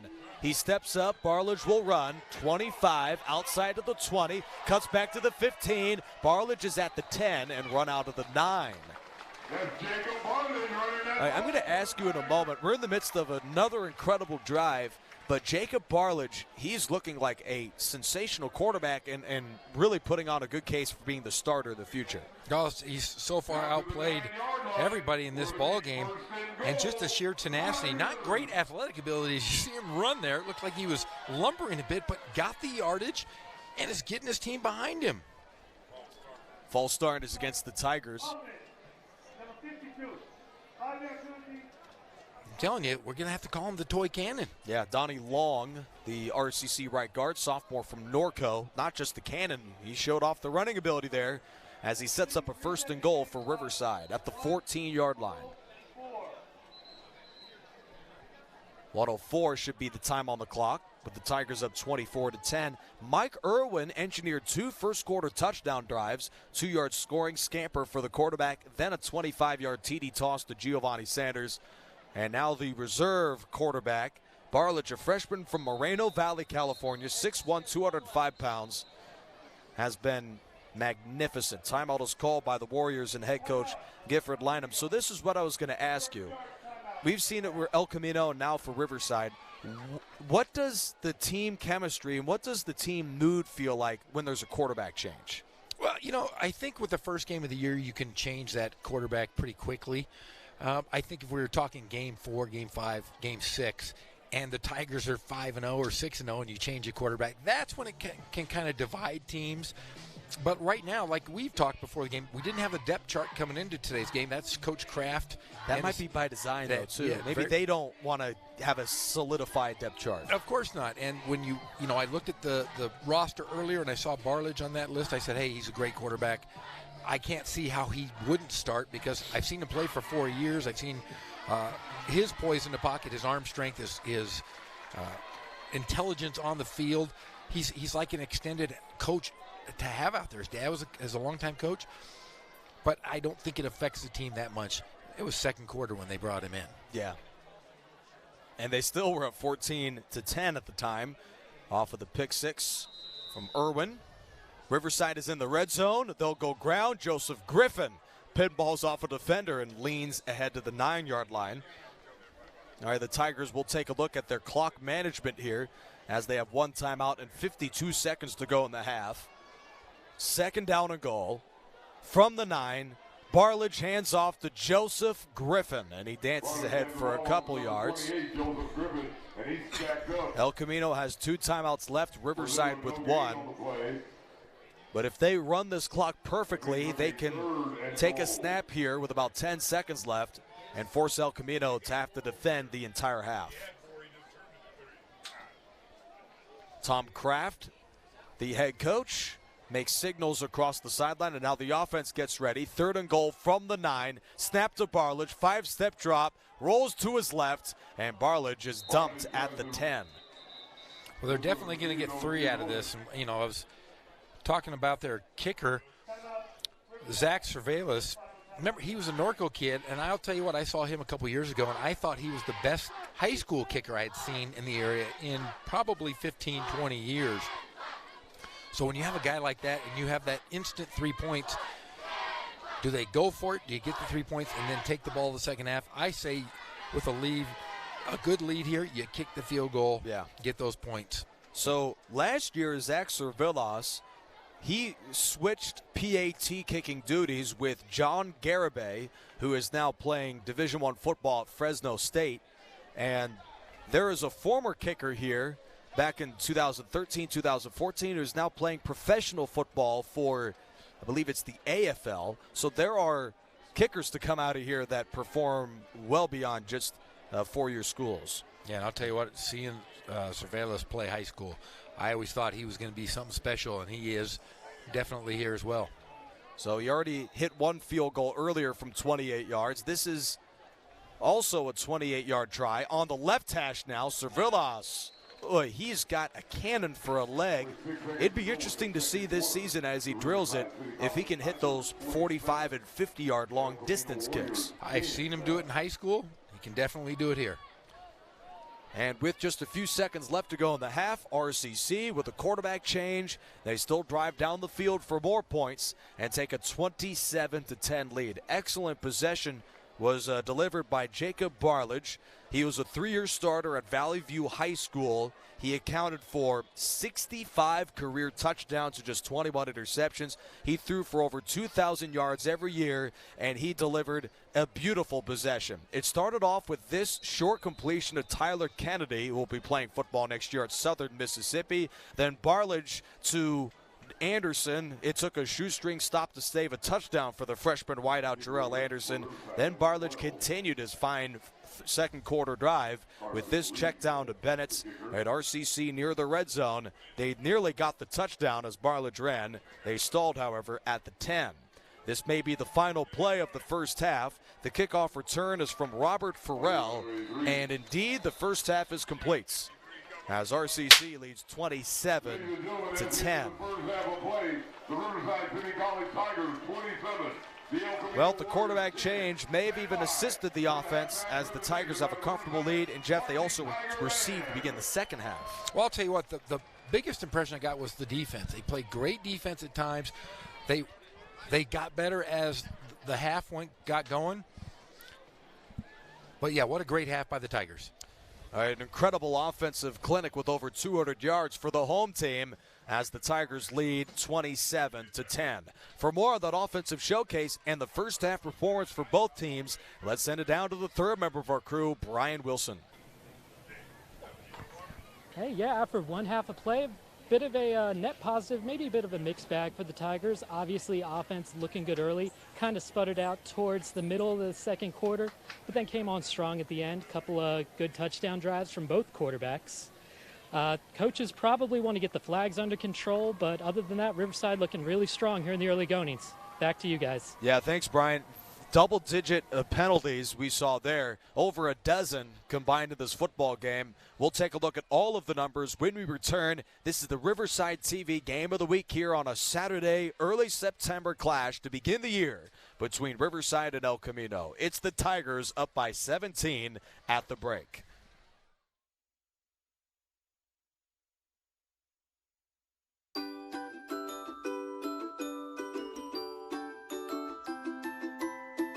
Got junk too big for the trash can? Then call 311 to schedule a bulky item pickup. Riverside residents get 2 free pickups a year, but you gotta follow 3 simple rules.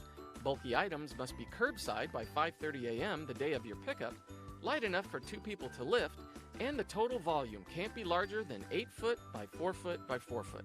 If you got a lot of junk, check out our bulky item and e-waste drop-off events held several times each year. Bulky item pickup. Call us today and we'll haul it away.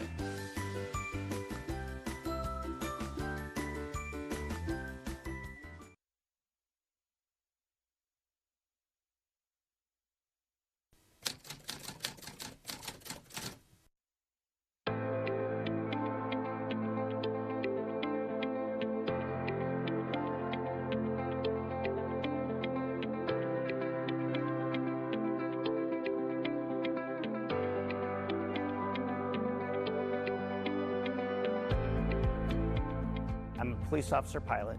I've been with the city for a little over 10 years. I've always loved aviation and I've always loved law enforcement, so to be able to combine the two together, two of the things that I love the most. I've got experience in the background in law enforcement, so to couple that with aviation and fly every day and still do police work, that's why I'm out here.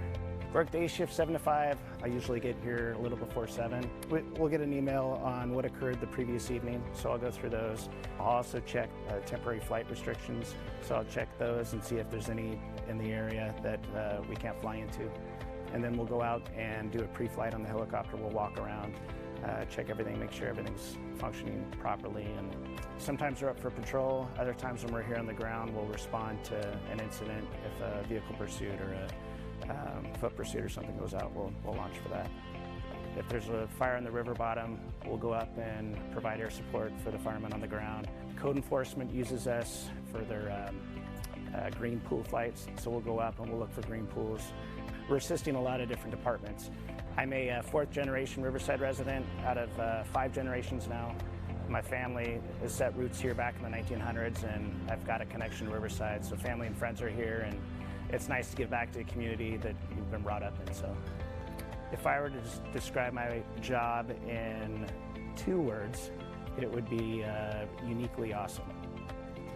Yeah, it's awesome. I get to fly a helicopter and do something that I really enjoy doing, at the same time protecting and serving a community that I grew up in. So.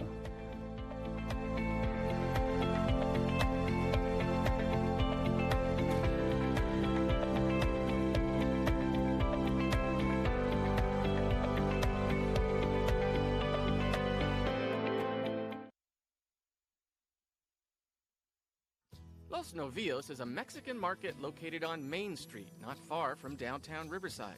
The name means young male bull, which is typically used for its high-quality meat. Alberto Murillo is the owner. Been in the business for years and years, almost 20 years in the city of Riverside. And always, since I started working, I always dreamed like one day I'll have my own business. And since I'm being in Riverside for so many years, I said, well, this is a good opportunity. So I asked a couple friends, and my brother, hey, this is the opportunity of our life. Do we take it or not? And they're like, yes, go for it. The store features a good selection of fruits, vegetables, canned goods, meats, and seafood. There's also several kinds of cheese, salsa, and guacamole. Loyal customers who shop here say it's because of their fresh food and great customer service. I hike at Mount Rubidoux, and I go here every morning to buy fresh ceviche. It's a great market, and they're just gonna get bigger and better, so come shop here. Usually I'll come in here to buy lunch, but if I need anything for my house, any supplemental groceries, I come in here and I buy everything. Everything's fresh. Alberto says he trains his staff to treat customers like family. Mercedes Duran is one of his cashiers. Just asking with how are you doing, that makes a really big difference. And just being in a small market, you kind of notice who's who and what are they doing. Sometimes we'll even ask them, like, what are you cooking today? Are you doing spaghetti? Are you doing carne asada? Or, that makes a difference. Yeah. I wanted the people, when they came, I wanted to feel like welcome, like, oh, this is my house, like this is family. And that's what I wanted to tell all my customers, that they're not just customers, they're guests for me. They're guests, they're my guests, they're my family all the time. When they came, if I know their names, I tell them about their names and everything. I shake hands all day long, and I think they like it.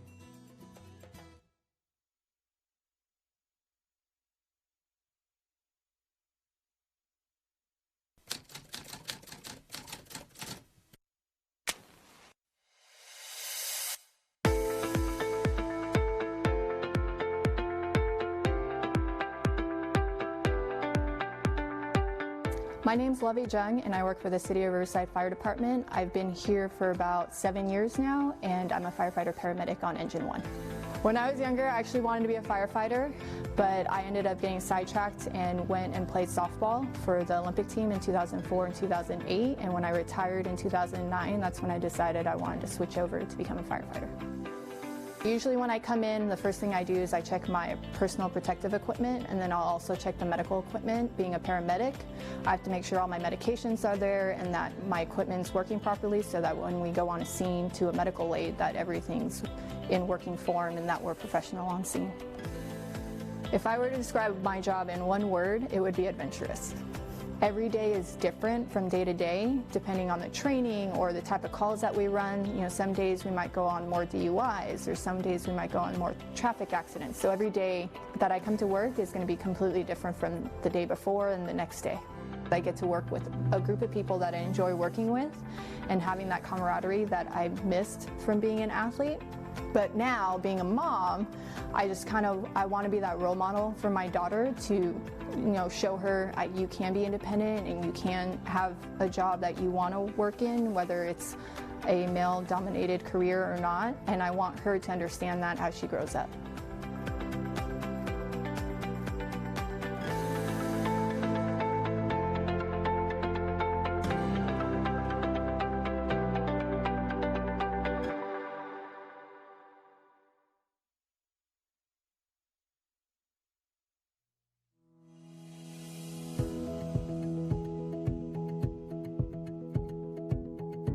We need to make sure our seniors are safe with consistent, proper nutrition and healthy foods delivered to their homes.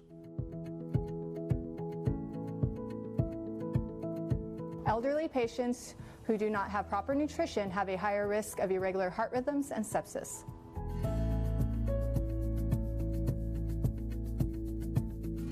Riverside's Meals on Wheels program can always use your help. If you can volunteer or donate, you can visit our website and get more information how you can participate, and we thank you.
Do you have unneeded prescription medications and don't know what to do with them?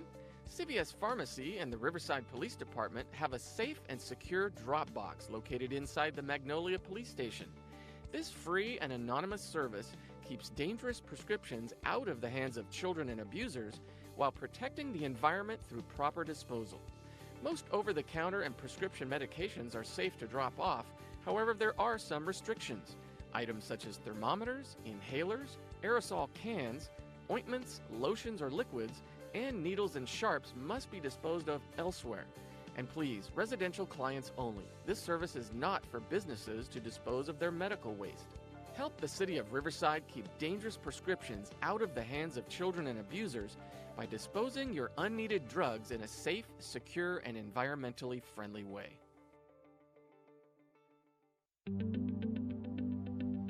You might have noticed new traffic lights popping up around Riverside, and the Public Works Department wants you to see how they work. First of all, you'll notice the new left turn signals consist of 4 lights: a red arrow, a solid yellow arrow, a flashing yellow arrow, and a green arrow. So how does traffic flow work with these new signals? First, we have the left green arrow, which indicates you have permission to turn left, but oncoming traffic must stop. A solid yellow arrow indicates that the light is about to turn red, and you must be prepared to stop, or if you're already in the intersection, complete your turn when safe. A solid red arrow means you must stop. No left-hand turns are allowed. When the signal changes to a flashing yellow arrow, turns are still permitted, however you must yield to oncoming traffic and pedestrians before proceeding with your turn. These new signals are being introduced nationwide and represent a safer and more efficient way to handle left-turn traffic at busy intersections. The City of Riverside encourages you to learn more about these new traffic signals, and if you have questions, call 311, Riverside's one-stop shop for answers.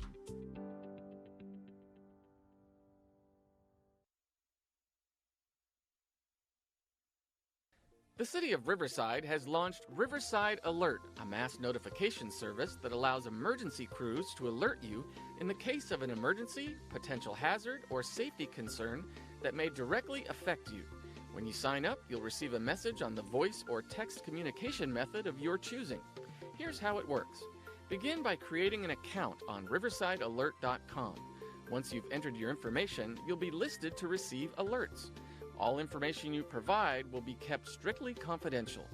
Riverside Alert allows you to confirm that you've received an alert to prevent the same alert from coming through again. You can also choose to receive notifications about events that may affect you or your loved one's workplace, home, school, and more. Go to RiversideAlert.com and sign up today.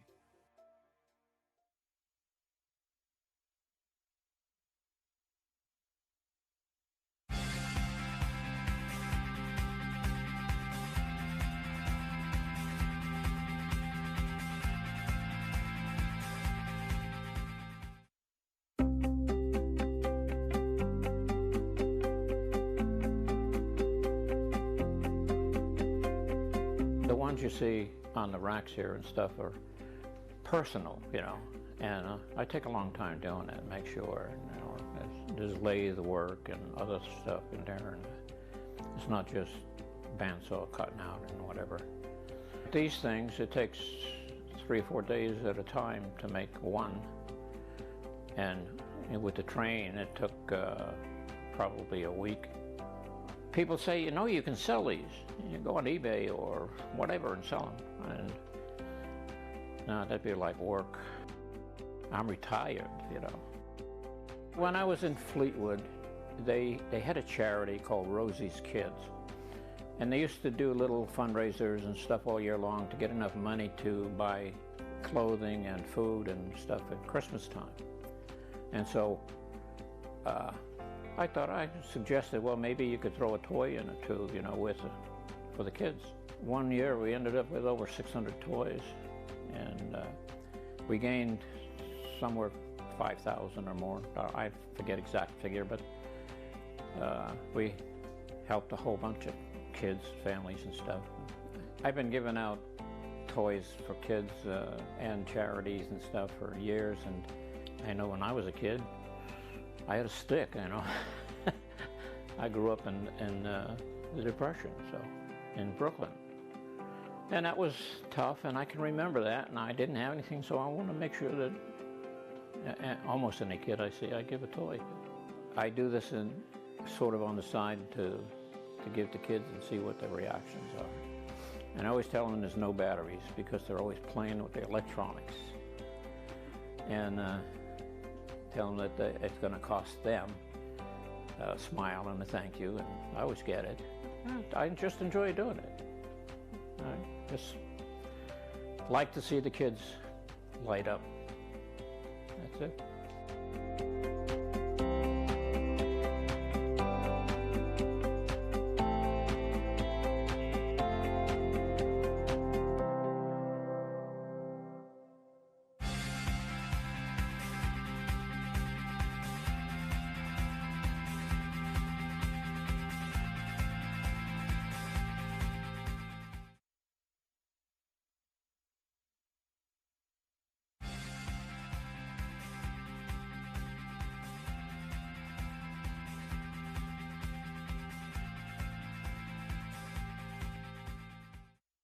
Tucked away in a large warehouse off of Columbia Avenue in Riverside is one of the most unique and highly specialized businesses in all of California.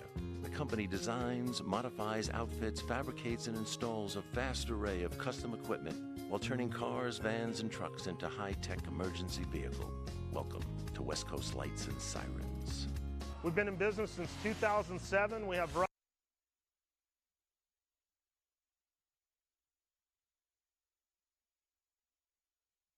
From Riverside, California, Mike Irwin, the RCC quarterback, scampered for a score and would later throw another throughout this excellent drive. The Tigers late in the first quarter would march 63 yards in 8 plays. Good mix of run and pass. Here's Irwin, a good look of him on third down. He completes the 17-yard throw to youngster Reggie Retzlaff. And that sets up the 25-yard touchdown toss. Mike Irwin, who transferred from Oregon a few years ago, the quarterback throws his first TD of the year to Giovanni Sanders. El Camino responds with an excellent drive themselves. The Warriors go 60 yards in 7 plays. It was aided by penalties and this big throw to Tariq Johnson. Here is the penalty. Jalen Bowens levels Johnson there. And that sets up El Camino in the red zone, and the Warriors would convert with a field goal from Campbell Geddes. This was from 28 yards, and he would hammer it with plenty of room to spare. Currently the score is 14-3, but Zach Servillos responds with 3 points himself. That's a 28-yard field goal on the board, and the score is 17-3. This would be a huge momentum shifter in the game. First, this sack from Vandrew Epinesa, who had a great first half. Then this wacky play. Here's Irwin, who rolls to his left. The pass is underthrown, intercepted. The ball pops in the air, and it's picked up by the El Camino linebacker, Jalen Lockett. He breaks the tackle and scores. And at this moment, midway through the second quarter, the score is 17-10. But immediately after a quarterback change, Riverside responds. That scoring toss is of 6 yards to Dylan Lawrence. Then, with under 2 minutes to go in the half, RCC marches 9 plays, 75 yards at a minute 52 seconds, led by that freshman quarterback again. That is Jacob Barlage, the youngster from Moreno Valley. Field goal from Servillos is good, and at the half, Riverside leads 27-10. Jeff Gorham, through 2 quarters, Riverside looked like the class of this football team in this football game today. However, El Camino still hung in large part with that pick 6. I'll tell you what, Riverside and both these teams, this is game 1. You remember, you and I have been watching football here for the last 3 plus weeks. I think both teams have started off pretty well. I think Riverside, minus their penalties on offense, could have put up a lot more numbers. I'm sure Coach Kraft talked to his team about this. But this is game 1. I think both teams have done fairly well. I think Riverside will adjust here in the second half. The jitters are going to be gone, and we're going to see a lot more high-potent offense. Well, the second quarter was led by the backup quarterback who became the starter for Riverside, Jacob Barlage. His numbers were very impressive. He accounted for over 100 yards, completing 6 of 9 throws with a touchdown. That was of 6 yards to Dylan Lawrence. Mike Irwin also played pretty well. 5 of 10, 89 yards, a touchdown and an interception for the Tigers. How do you think Tom Kraft should handle this quarterback situation in the second half with the Tigers set to receive? Well, the thing is that both the quarterbacks are different kind of players. You talk about Irwin. Irwin's very mobile. He can go under center. I'm not too sure right now if Jacob is an under center guy. He's going to have to play a lot in the shotgun, a lot in the pocket. But I think with a guy like Irwin, he's very mobile. He's a mobile quarterback. He'll be able to get out of binds that Jacob, right now, the true freshman, isn't used to. So you can go with 2 different quarterbacks and still be successful. I think Barlage has a great arm. We saw it. He was smart enough to see holes. Not a great runner, but a good runner. But I think Irwin, like you said, stronger, a little more mature. You might want to deal with him in certain situations. So it's not a bad problem when you have 2 quarterbacks that can do so much on the field. We'll take a look at that Warriors defense as well. El Camino's defense, yes, they gave up 27 points, but they had some bright spots. The pick 6 from Jalen Lockett and their sophomore defensive back from Redondo Beach, Aaron Hatfield, was maybe the player of the game for the Warriors half as he recorded 5 tackles, 2 for loss, and a sack of quarterback Jacob Barlage in the first 30 minutes of this game, as El Camino's defense has been strong in spurts in this game. Rolandus Whitener returns from the 8-yard line, heads to his left. He's at the 20, 25-30. Good return from Whitener as he runs out of bounds near the 35-yard line. I saw him just 3 minutes ago go to the bathroom right next to me downstairs with a Riverside TV crew. He quickly comes on the field, and he shows his athleticism there. I hope he was washing his hands. Yeah. Ah, dang it. I hope so, too. I'm sure he did. That was very fast. But Riverside sets up at their own 34-yard line. Yes, in moments, El Camino's given up some big plays, but that defense has been pretty strong in the first half. Yes, it has. I have to agree. Yes, El Camino only allowed 2 yards a run in the first quarter of this game. RCC had a bit more success in the second quarter with Jacob Barlich, who is the signal caller for the Tigers to begin the second half. And are you liking that decision from Tom Kraft? Well, yeah, just because the momentum was shifted, he was throwing the ball quite well. You got to stick with what's good, and what's good right now is the shotgun pocket passer. Yeah, Riverside really controlled the clock in the second quarter of that game to take a 27-10 lead. Jamal McGlory, his first carry of the season's a good one as he was wrapped up at the 46-yard line. Rooney Amazon makes the stop on a Jamon McGlory run of 17 yards. I'll tell you what, I remember watching Jamon play 2 years ago for Arlington High School, and I'll tell you, he was dynamic in high school, and what a way to start your career here as he is so quick. Incredible run. Amazon saved an even bigger run from McGlory. His senior numbers at Arlington High School were outrageous. 2,125 yards rushing and 26 touchdowns. Yeah, he was a special player. In fact, probably got Coach Rich Lunsford the job at Redlands East Valley just because he was so good for that young man, or so good for that coach. You got to piggyback off of him, and he was a fantastic high school player. All right, it's hard for Jamal McGlory in this loaded backfield to play as well. He did have 2 touches all of last year. They'll give it to him again. That's as many touches this season as last. And he is wrapped up by Dancy after a short gain. And here's Elijah Bennett to check in at running back. The Tigers in this football game have employed 5 different running backs, and their 2 quarterbacks have run as well. So they have got as loaded a backfield this year as any year under Tom Kraft. And it's kind of like an open tryout. Hey, you play well, you keep playing. We saw it with Barlich. Bennett motions out to the left, 2nd and 13. Now Bennett goes back inside, jet sweep.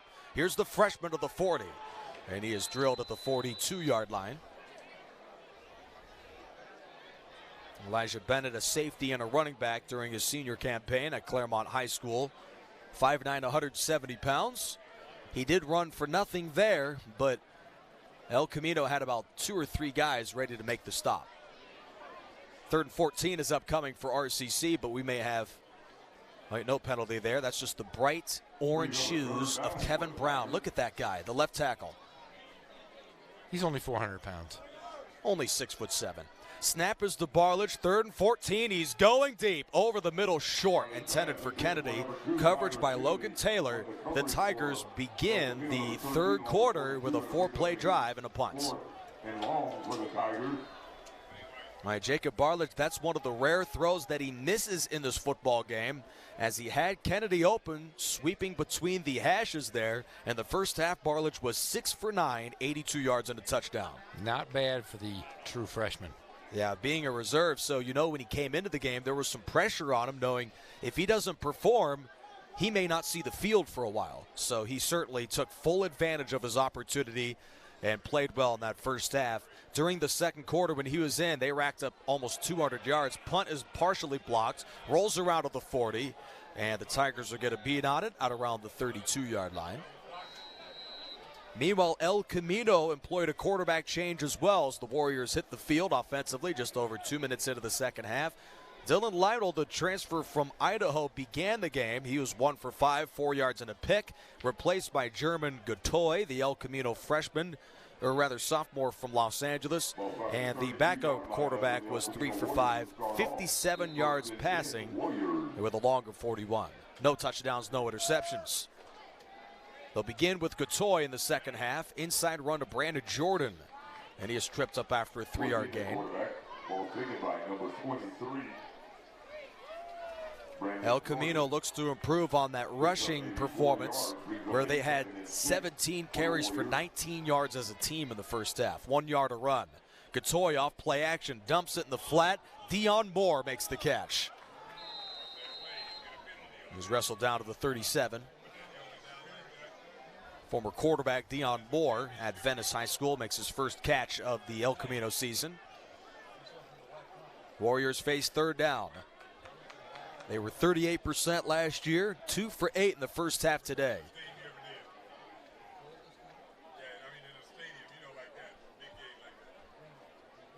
And German Gatoy, if he keeps playing like this, he may be the starting signal caller when El Camino continues non-conference action at home in their opener against Bakersfield.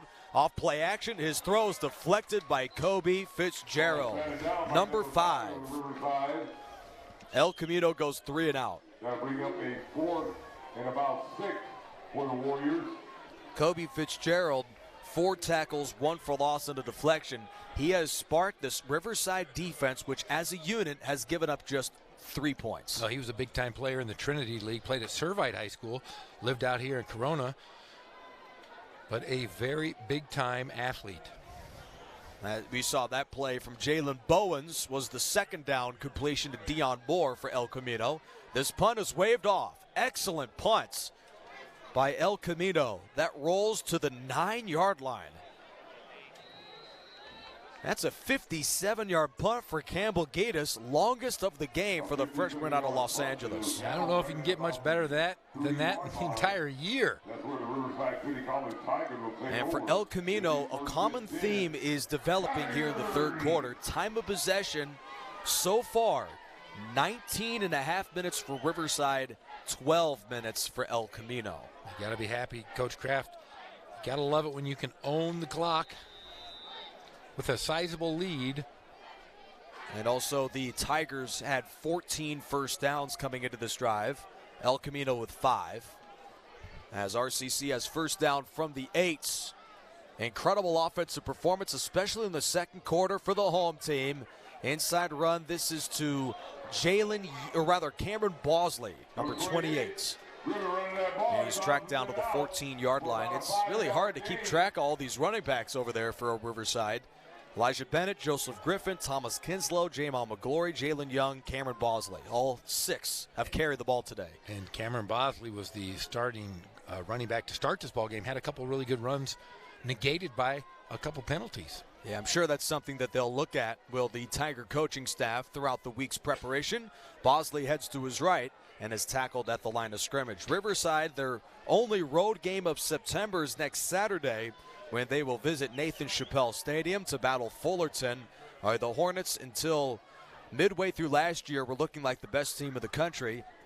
Then Riverside returns home on Riverside TV to battle San Bernardino Valley. Hey, that's a big one. In fact, they are playing right now, San Bernardino Valley. My guy, Pep Fernandez, is calling it over in San Bernardino, and they are winning 35-21 over Santa Ana. And Pep Fernandez says it should be a good matchup between. Barledge goes deep. Here's Sanders, who turns and couldn't make the catch. The offense we see in the San Bernardino Valley game, similar for Riverside, but the Tigers suffer a 3 and out here in the third quarter. Yeah, San Bernardino Valley, Coach Daniel Algadas over there has done a pretty good job in his third year at the helm for Valley. I'm excited. That'll be a good one. Saw it last year in San Bernardino. Can't wait to see it here at Wheelock.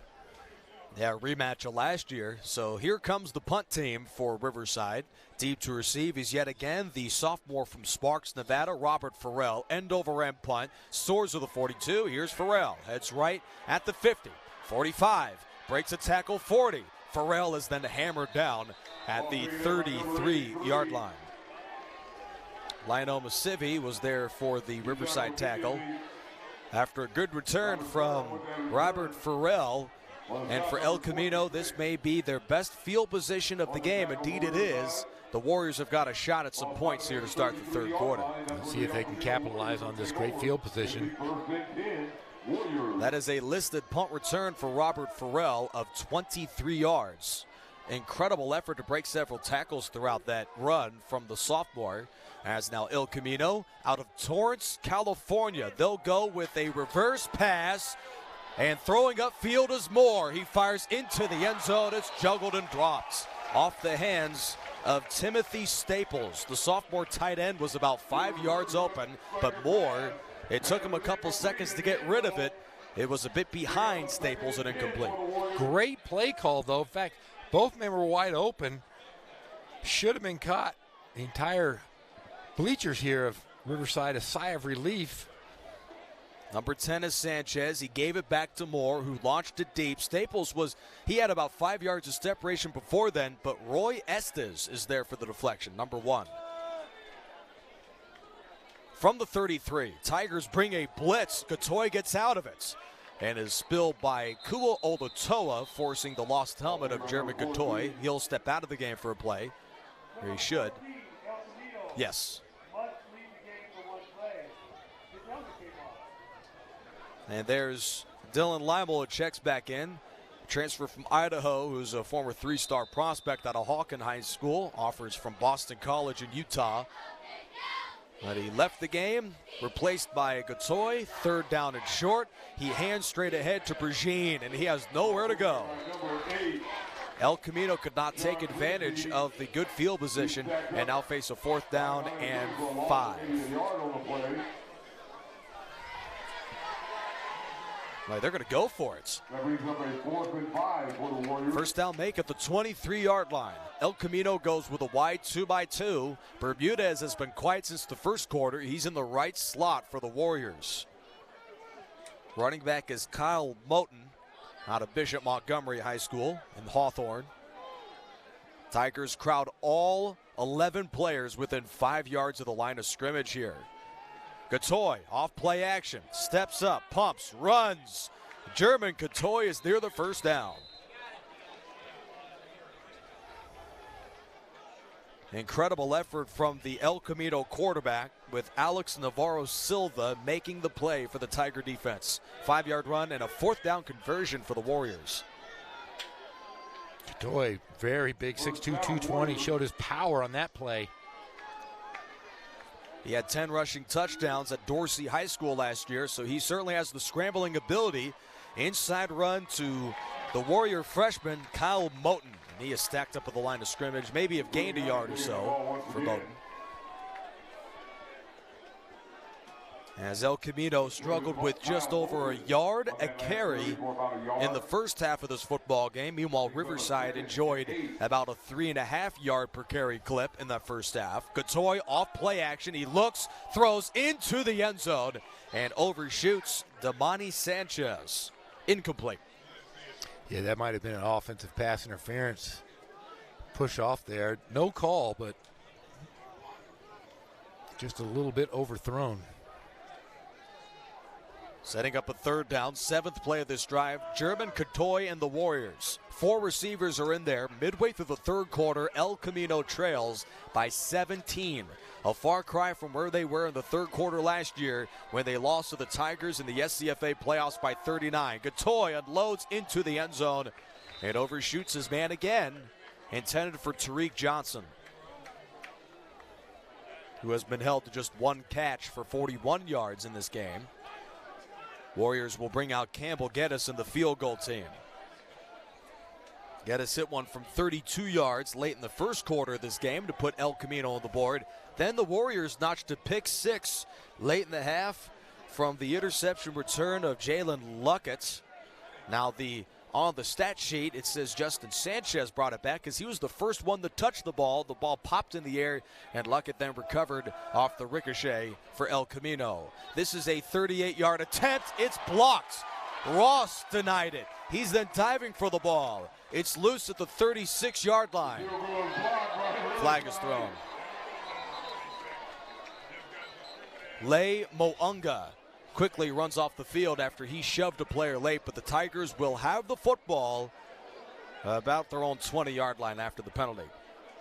Yeah, that's going to cost the Tigers. You got to be smarter than that, especially after a great play, great block. You're going to get a personal foul called. All right, there were 3 different Tigers in the area. Isaiah Popo, the transfer from Sacramento State, also was there for the RCC deflection, but that will be a penalty that cost them dearly. The Tigers, with that infraction, now have 10 penalties for 83 yards. And that one was a big one. They had great field position, negated. Now they have to go back and start from the 20-yard line. Yeah, RCC had over 100 yards per game worth of penalties last year. You just hope that by the mid-season mark that this team cleans up some of that and we can see their true potential. Joseph Griffin receives the draw and shimmies to the 24-yard line. The tackle from nose guard Vandrew Epinesa, sophomore from Torrance, California, who's had a whale of a game. That's his 4th tackle.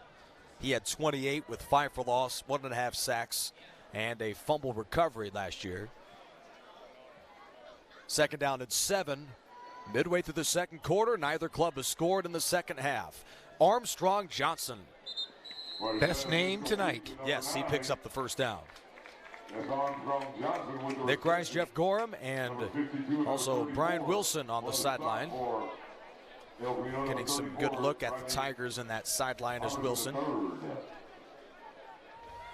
RCC defense has turned in a good night of work, allowing Jacob Barledge and company plenty of time on the field.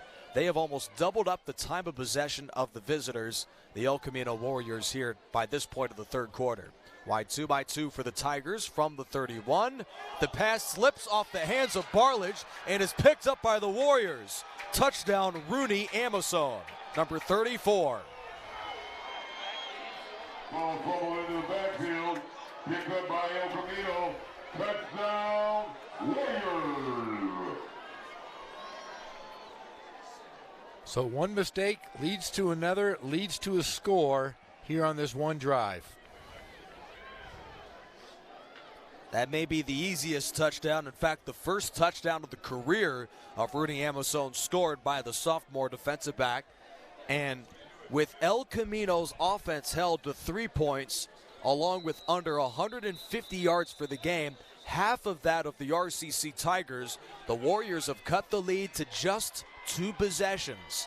Campbell Geddes will check in off the hold from Javin Fish for the extra point. After Riverside commits a 12-men on the field penalty, El Camino will have 1 yard closer for the PAT.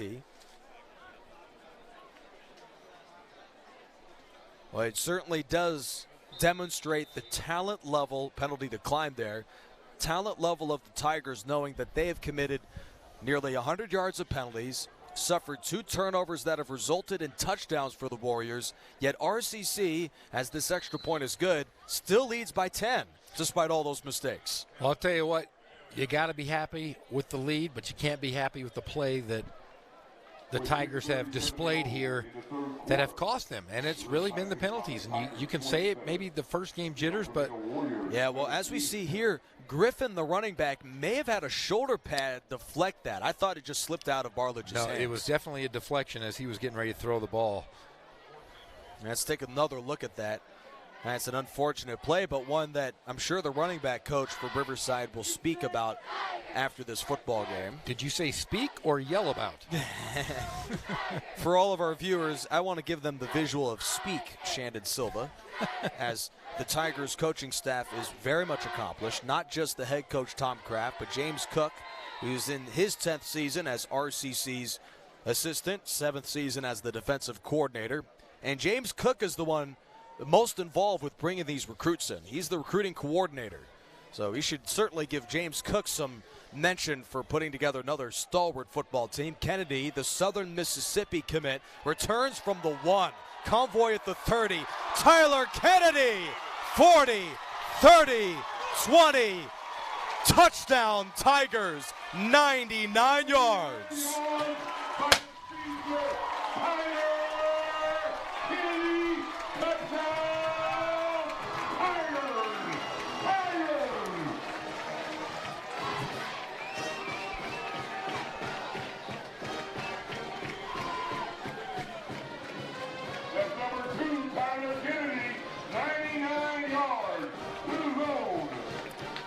Tyler Kennedy, I'll tell you what, I saw him in high school as well. He was part of that. You saw everybody in high school. He was part of that state championship track team at Rancho Verde. Did you see the guy who's holding for this PAT right now, Carson Reed, the sophomore from Anchorage, Alaska? Did you see that guy play high school football? I did not. I didn't even know they played high school football. I just thought they ice fished in Alaska. Right. And I, maybe he was an Iditarod guy. But look at this run, though. Wow. 99 yards. All right, kudos to the convoy, which paved the way as well for RCC. Caleb Hervey was one of the last blockers there to spring loose Kennedy, 99 yards. There was nobody near him. Right. Football's a game of momentum. I think RCC for this second can forget about that scoop and score by El Camino. Yes, you can. All right, Tyler Kennedy really struggled in the SCFA championship game last year. Didn't have anywhere near that type of kickoff return. Also had one catch for 5 yards in their loss to Ventura. As that was about as tough a loss as Tom Kraft has suffered throughout his excellent career as head coach of RCC. Fair catch signaled and made in the end zone, yet again by Robert Farrell. So for Riverside football, that's really the bugaboo. They're 34-17 right now. How do the Tigers exact the SCFA championship loss they suffered last year? You just got to play smart, and you talked about it a lot tonight. The penalties have really hurt RCC. Oh, yeah. And turnovers. Yeah, good teams don't turn the ball over. Good teams don't cause have penalties cost them points. We've seen it happen tonight a couple times, but if you want to be a state champion, you've got to be disciplined. Inside run to Sean Pergine, and he is smothered after a short gain. In that SCFA championship game, the Tigers, they were trounced on the ground in that game. The Tigers were the best run defense in the conference, but Ventura punched it down their throat. Incredible game plan by the Pirates, who had 25 first downs and 177 yards rushing. RCC, meanwhile, in that SCFA championship, as we see Gatoy, the quarterback runs outside and is dropped by Dorso at about the 32. El Camino in that SCFA championship game forced Riverside into 11 penalties. Ventura had 2 penalties. And also RCC was stopped 3 times on 4th down. Yeah, see, that's just a discipline issue. 3rd down and short. Gatoy off play action. Flips it left and the pass is dropped. Intended for Damani Sanchez. Warriors suffer yet another 3 and outs. El Camino is now 2 for 11 on 3rd downs. If they were even just a smidgen better on 3rd down, the Warriors' offense may be giving Riverside more of a fight here, down by 17. Exactly, and I'll tell you what, Riverside's going to get the ball back, and they've got some momentum going, especially after that 99-yard run. They've got to prove themselves after that misstep that led to the touchdown for the Warriors. Sean Dorso, transferred from Fresno State, is the deep man for RCC, and he'll reel in the punt on the bounce of the 25-yard line, spins, and there's about 7 different Warriors there in the tackle. But Dorso somehow manages to not have the whistle blown. He's to the 32. That looked like rugby. It looked like the world champions All Blacks out of New Zealand. That looked like a scrum, as they say in the rugby world. Well, that was something special for Sean Dorso, freshman from Moreno Valley, California. Let's take a look at that one more time. He was really hit at the 23-yard line, so that was a 9-yard push by the Tigers down the stretch. So RCC's offense retakes the field. The Tigers last year were the league's best scoring offense at 42 points per game. Riverside was first in the league in yards, in rushing, in 3rd down conversions, and 4th down conversions, and were the best in the red zone. Spinning is McGlory, who gains 8. I mean, RCC racked up 500 yards a game last year. That is very impressive. That sounds tiring. I don't want to run up and down the field 5 times. That's what they're doing. Yeah. After the 7-yard run for Jamal McGlory, I'm sure by this point he didn't play at all in the first half. He doesn't mind running up and down the field. That means he'll stay in the game. That's got to be some pressure as well for a man who knows I have one bad run and I won't see the field for about a quarter. With so many different talented players out there, Barlage pumps and goes deep for Kennedy. There was some miscommunication there, incomplete. First pass intended for number 2, Tyler Kennedy. James Randolph was hit by that turf monster upfield as he slipped and fell. James Randolph. Did you say turf monster? Oh, yes. It took a while. Only guy who's immune to the turf monster is that guy in the orange cleats there, 77. Oh, I'll tell you what. He is a beast. Yeah, turf monster doesn't stop him. Well, I think they should do a play where they put pockets on him. And you just get McGlory and put him in that big man's pocket and just walk with him. Hey, right. Kevin Brown, just put him in his pocket. Barlage unloads deep downfield. Reggie Retzlaff, the intended target, and the pass is incomplete. This, the Riverside TV game of the week. Riverside late third quarter leads in the SCFA opener against visiting El Camino out of Torrance, 34-17. Late in the third quarter, what we have seen today is the Tigers have really a story of two different football games. The one where Mike Irwin started things off, then when Jacob Barlage took over and really led the Tigers to a resurgence on offense. Yeah, and it was just two different looks, and sometimes guys will come in and just play great, and Barlage did that. But like I said, you can use Irwin in a lot of different situations. Robert Farrell, the deep man, but he probably will not touch the ball here. Is there a chance that you see RCC using two quarterbacks this year? Of course. Like I said, there's going to be teams that are going to need, defensively, they're going to key on a pocket passer. And you can bring in a guy like Irwin, who's very athletic, very mobile, can run an RPO option. He's the kind of guy that if you can change the momentum of a game, change the feel of it. And I could definitely see Coach Kraft doing that many times this season. Yeah. Just the feel of the game. You've got two different style quarterbacks. El Camino has a similar situation with Dylan Lemmel and German Gatoy. The redshirt sophomore quarterback German Gatoy begins this possession, dumps it left. Tyler Luckett makes the catch. And he is escorted out of bounds after a good first down completion. Now the Warriors coming up next. Their home opener is on Saturday against the Bakersfield Renegades, September 14th. Kickoff is at 6 p.m. Warriors spread four receivers here on second down. Pistol snap. There's the handoff to Brandon Jordan. He has nowhere to go. Marcus Wilson's there again. To me, he has been the best defensive lineman in this game for the Tigers. He has been in virtually on every single play when they've run up the middle. There he is. Right there, that nose guard. Sophomore from Temecula, California. Karo Kush Karan is also in there on the defensive line, number 94. Third down and 5 for El Camino. Gatoy looks to his left. He'll take off. He loses the football, and it's picked up by the Tigers, stripped by A.J. Talafeo.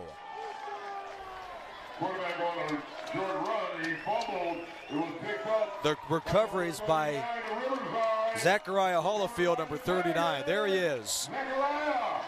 Forced by A.J. Talafeo, picked up by Zachariah Hollifield as Gatoy suffers a turnover. It's his first of the game. There's the strip. The only issue on that return is that Hollifield ran about 3 yards backwards. But the Tigers take over. Their defense forces the third turnover of El Camino today. And a change in quarterback once again. There's Urban, a former Intermountain Conference Offensive Player of the Year at Lake Ridge High School. He played the first quarter, sat the second. He's in midway through the third. Handoff to Thomas Kinslow. During his 3 years where he was a starter at Centennial, the Huskies were 33-6. And those 6 losses were against teams like De La Salle, Mater Dei, Bosco. Not bad. Yeah, not that bad. Second down. Kinslow again dances to the hole and is dropped near the first down line. 5'10", 200 pounds. He's a 3-star prospect, and sometimes I mean, players who get the interest, get the stars, get the scholarships, maybe they don't see a starting position at a Division I as a freshman, and this is a great place for them to shine right away. Oh, of course, and it gives it's a second chance. But these are players that very easily we will see playing on Saturdays at big FBS schools.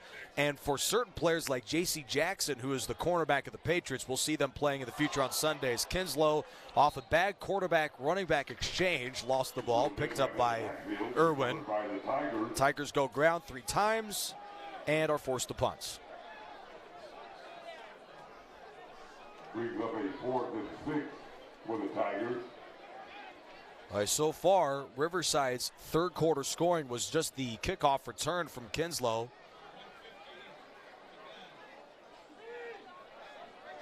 As that one's recovered just past Vandrew Epinesa.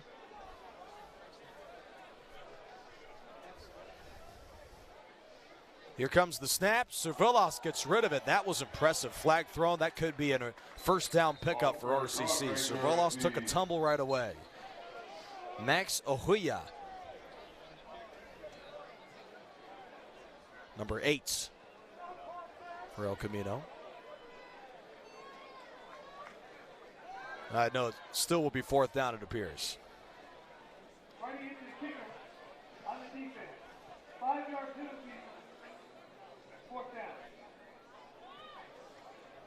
Kudos to Zach Cervillos for still staying upright after he got leveled on that 4th down. Let's take a look at that play. Here's Cervillos. Boy, he got crushed, didn't he? Yes, he did.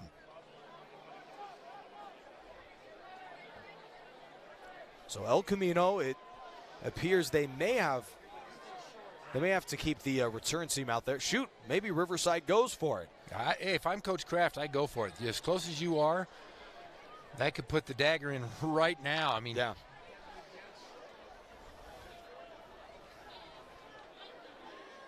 Officials may bring out the chain gang here as Riverside, team that's got a gauntlet coming up here out of the non-conference play. They will hit the road to battle Fullerton next week, then home for San Bernardino Valley and home for the Vikings of Long Beach City the week following. Then conference play begins.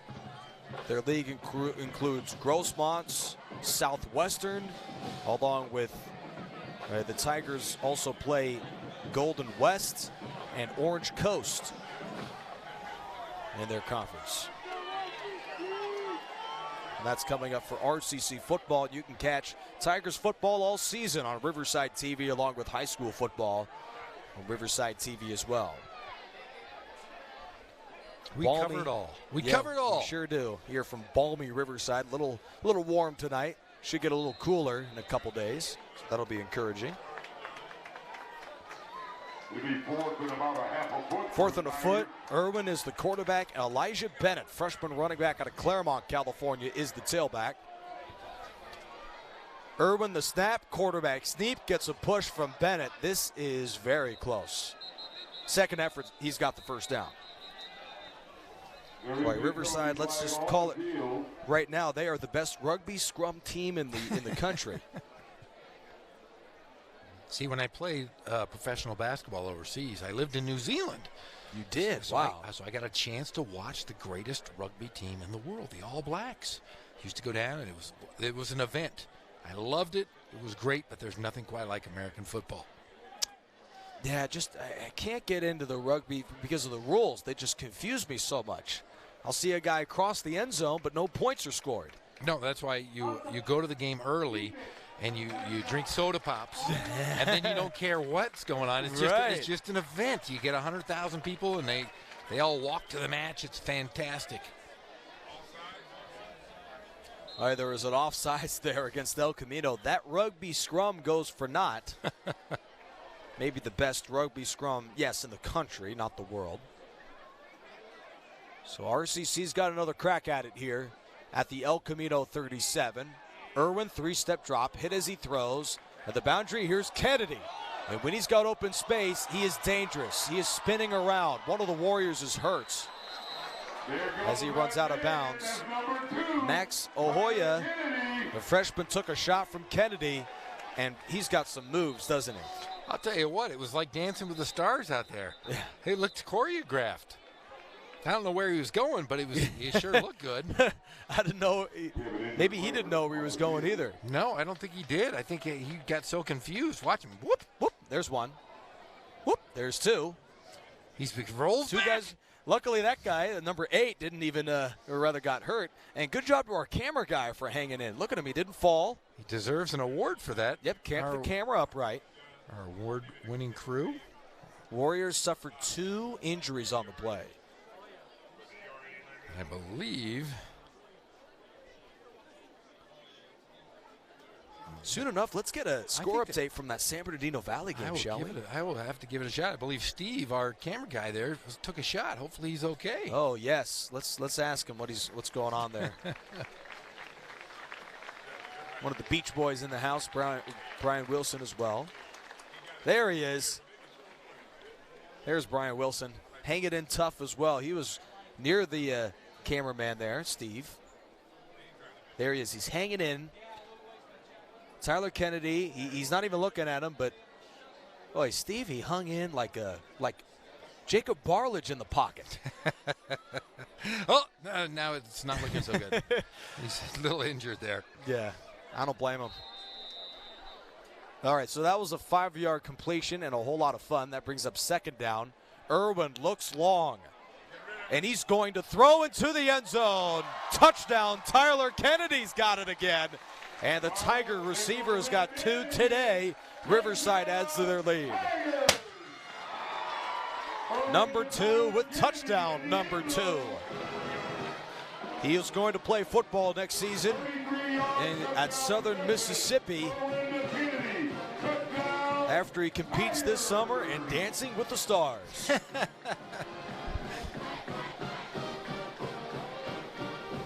Zach Servillas, after he took a real shot to the groin during that punt, he still delivers a good point after. And Servillas quietly has hit all 5 PATs today and 2 field goals. Yeah, but kickers are a lot like soccer players. You know what I mean? What's wrong with that, though? No, I mean, I just, if you blow on him or whisper in his ear, he might fall down and get hurt. Yeah. I mean, he's a great player, but, I mean, let's be honest. The kickers are usually nice guys. They're the cerebral guys. Well, one guy who wasn't going down easily, actually 2. Tyler Kennedy was one. There's a look at Servillas. Good job by our replay crew. Okay, there's 2 guys that are not going to go down. First is our cameraman, Steve. Let's take a look at Steve here as he hangs into the 30-yard line after Kennedy dances through all of the Warriors roster. And then the second, Kennedy's not going down either. Here he is running right by the defense like this is a 100-meter dash. And he beats El Camino's James Randolph to the end zone. 41-17. 2 touchdowns by Tyler Kennedy shows the type of one-play touchdown potential this team has. Gabriel Bermudez from the 5.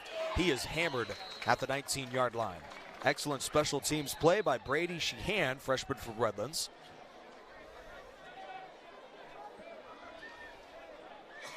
There are some Division I athletes everywhere, but the player of the game has to be Tyler Kennedy. Of course it does. He was on fire. He was dancing around, running all over the field. I mean, Barlage is close, though. Maybe if a good 4th quarter he has, then maybe we'll switch that up. But RCC leads 41-17. Into the game, our quarterback is Dylan Lemille. Off play action, here he goes. He takes a shot downfield. And his throw is incomplete, intended for the Warriors freshman, Isaiah Jones, number 18. Isaiah Jones.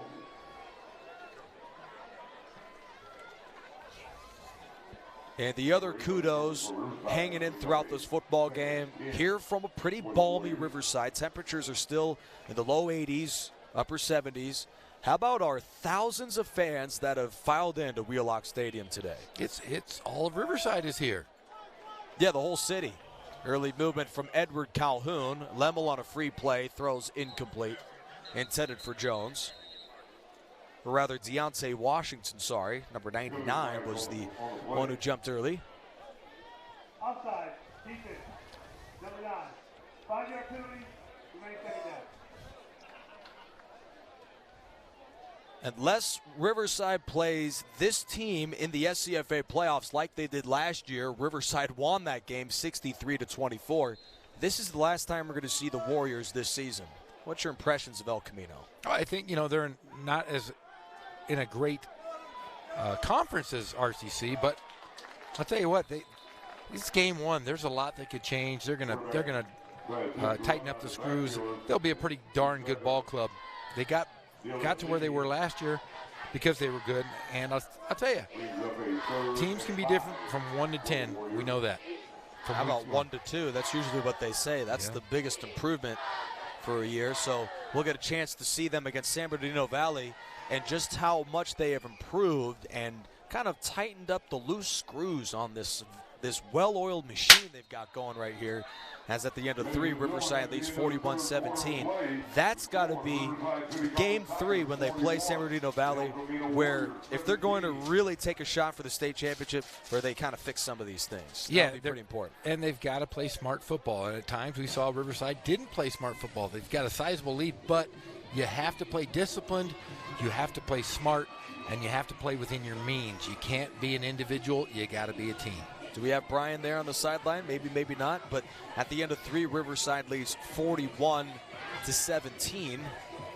Not quite. But as we head to the 4th quarter, it appears the Tigers will win this football game, barring just a complete disaster. At the end of 3, Riverside in command of 41-17. Tyler Kennedy has scored 2 touchdowns. Mike Irwin, the quarterback, has run for 1, thrown for another. Jacob Barledge has accounted for 2 touchdowns as well. First scoring toss was to Dylan Laurent, and the second was to Tyler Kennedy. So there has been a number of playmakers today on the offensive end. Defensively, near pick 6 from Kylan Ross of the Tigers. Special teams, Tyler Kennedy had a kickoff return touchdown. There have been some big plays for this football team. Then a fumble recovery from Zachariah Hollifield, forced by A.J. Talafeo. So all 3 phases have played well today. Miscues, of course, but have played pretty well for the most part. El Camino faces 3rd down as we switch sides to begin the 4th quarter. Lemmel back, 4-man rush, throws over the middle, incomplete. Lei Mounga knocks it away.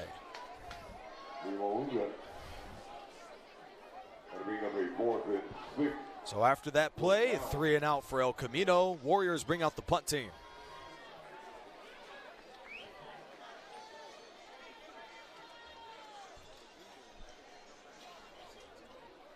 Just underway in the 4th quarter here. Riverside with 319 yards of offense, nearly 200 yards more than El Camino, is set to yet again bring that offense on the field. End over end punt is taken by Sean Dorso, and he's got really nowhere to go.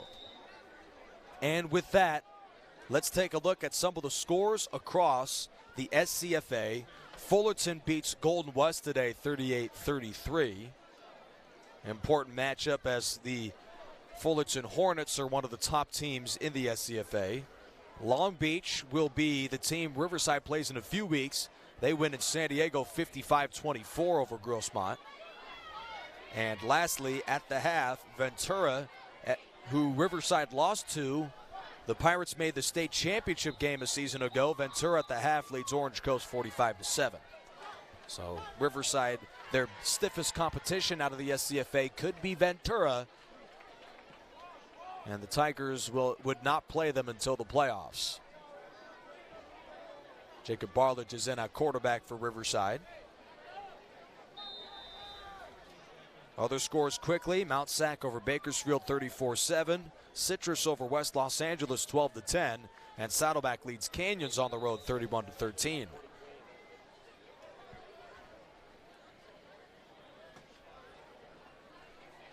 There's a good look at our replay of Mike Irwin getting some tape there on the sideline. He appears to be A-OK as quarterback of Riverside.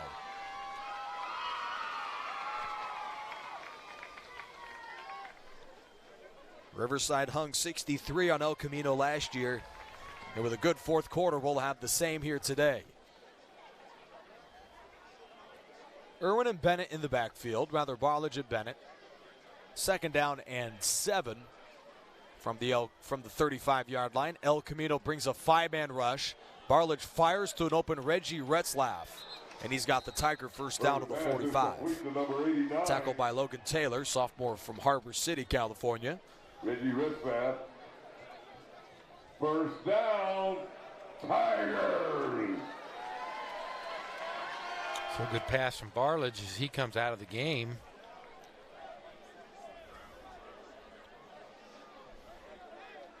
And there's Mike Irwin yet again.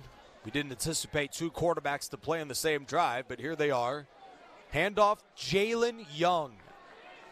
And he is wrestled down quickly. The Warriors cornerback Addison Umrarung lost his helmet, number 20. Freshman from Rancho Palos Verdes, California. Offense, number 87. 10-yard penalty. Caleb Hervey, a freshman from Hemet, California. He played very well during his senior year at San Jacinto High School. He was the man on the hold there. Went to the CIF championship last year. Caleb Hervey, nice. Digging in deep into the vault there. This coming Friday, we've got a good matchup on Riverside TV as Hemet plays, is it King? John W. North. Or John W. North. Okay. And then on Saturday, we have a pretty good rivalry. King versus Pauli. You never know who's going to win that one because those teams don't like each other. It's going to be a great one Saturday night. But just to have two games in one weekend, I mean, that's Christmas. We'll have that every week all season long here on Riverside TV.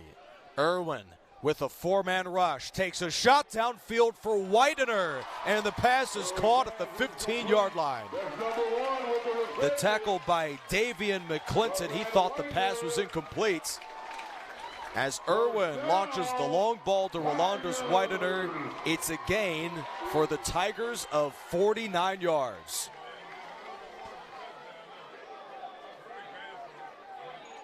Yeah, it's a pretty good catch. First down, Tigers. Rolandus Widener, a 3-year starter at conference champion Arcadia High School, had 18 TDs there. 5'10", 165, a speedster out of Pasadena, California. Early fourth quarter, timeout called by Tom Kraft and the Tigers as Tom Kraft is on his way to his 90th win as a head coach. He's got only 15 losses. And get this, at home, they are basically unbeatable. The Tigers in this building are 52-2. 52-2 since Coach Kraft has been here? Wow. I mean, Wheelock Stadium is pretty interesting because they usually pack the house, and these fans can get pretty rowdy. A ruckus crowd here at Riverside? Yes, sure is. I stand up, I'm looking at the band to my right. Hey, how about that band being raucous? No, they're crazy. And then you've got everybody in Riverside here tonight. And Riverside has never lost under Tom Kraft a home regular season game. Those two losses came in the playoffs at home. 52-2 is ridiculous. I mean, on the road, they're 36-13. It's not like they lose much anywhere, but especially here.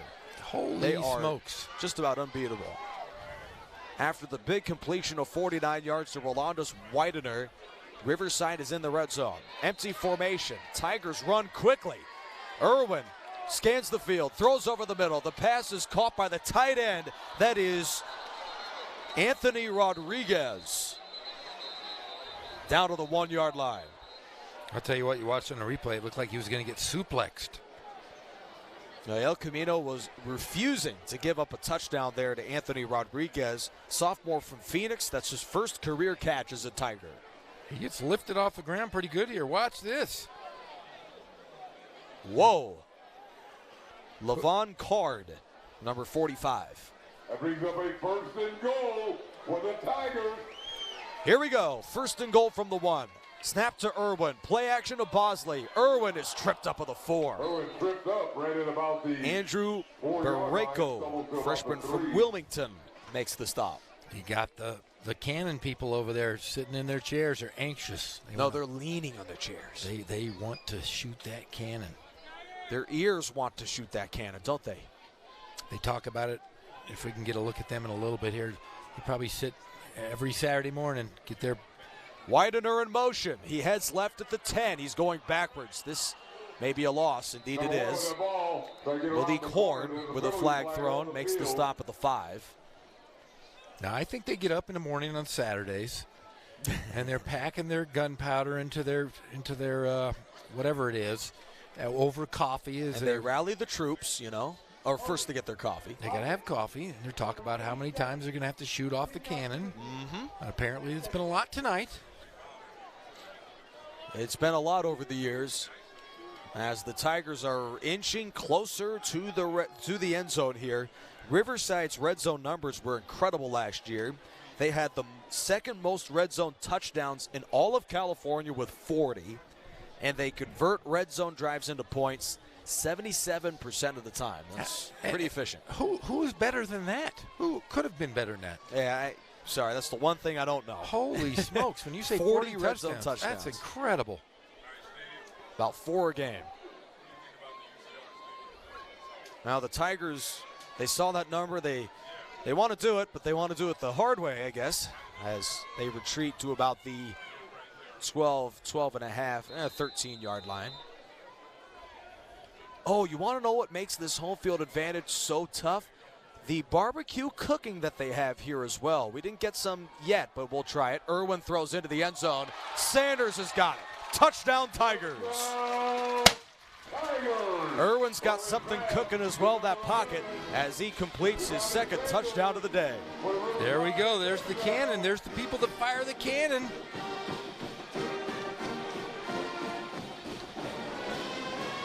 Giovanni Sanders has had a whale of a performance today.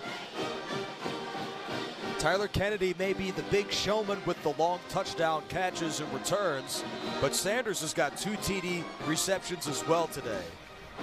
And now out comes the extra point group for Riverside.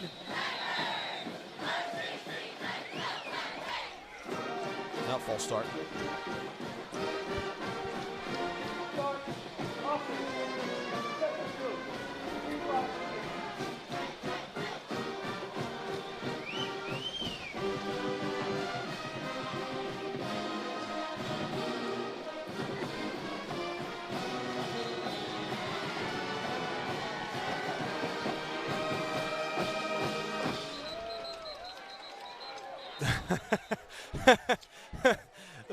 You know, I've never seen so many penalty flags. 4th of July at Wheelock Stadium. Offense, number 79. 5-yard penalty. Chim Okorafor out of Upland. Riverside. Timeout Tigers. Their second of the second half. 18 penalties for 130 yards. That's a lot. I mean, seriously, that's ridiculous. Coach 6 Kraft, for 66 for El Camino. I'm going to come out of retirement as a coach, and I'm going to come down and yell at those guys. Yeah. I mean, it is game 1.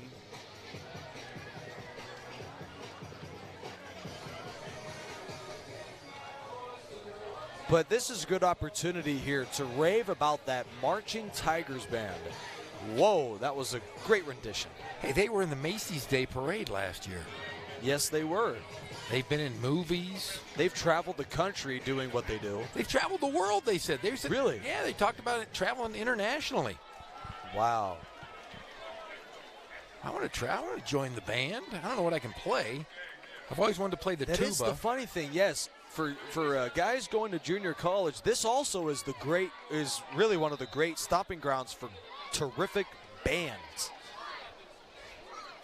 You want to come here and play football, or basketball, or join the band. Here's where you go. Cervelas, whoa, kick is good.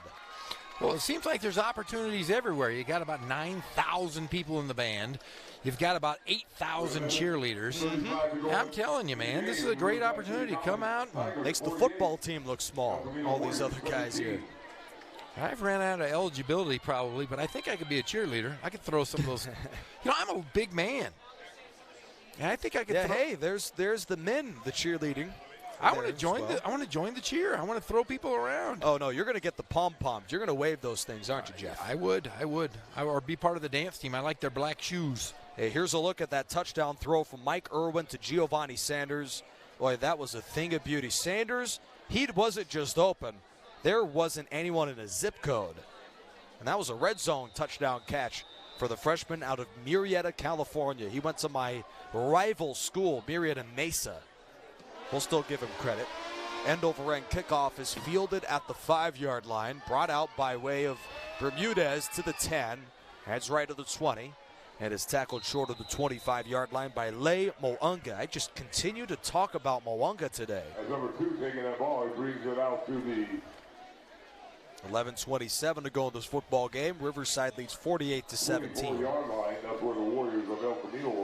Now, were you ever in the band? I was in the band at Vista Murrieta High School for half of my freshman year. What did you play? Clarinet. You did? Yeah. See, I want to play the tuba, but you know what the tuba is really called? It's not the tuba, it's a sousaphone. Did you know that? Oh, I think I've heard of that. Yeah, see. Yes. My brother played the saxophone at Vista Murrieta High School, and oh, what a hit. Whoa, what a hit. Ben Karakari, sophomore from Australia. What's the play? Yes. What? Yeah, we got guys from down under? Not New Zealand. There's nobody from there here, unfortunately. But we've got a couple of kids from Samoa and Hawaii that are on that Riverside defense. Mo'unga may have been from Samoa, but he played high school football in Murrieta. Lemel off play action. He is drilled right away. Deontay Washington. He joins Randall Turner on the tackle. Deontay Washington on the tack for the Tigers. You can see where his supporters are.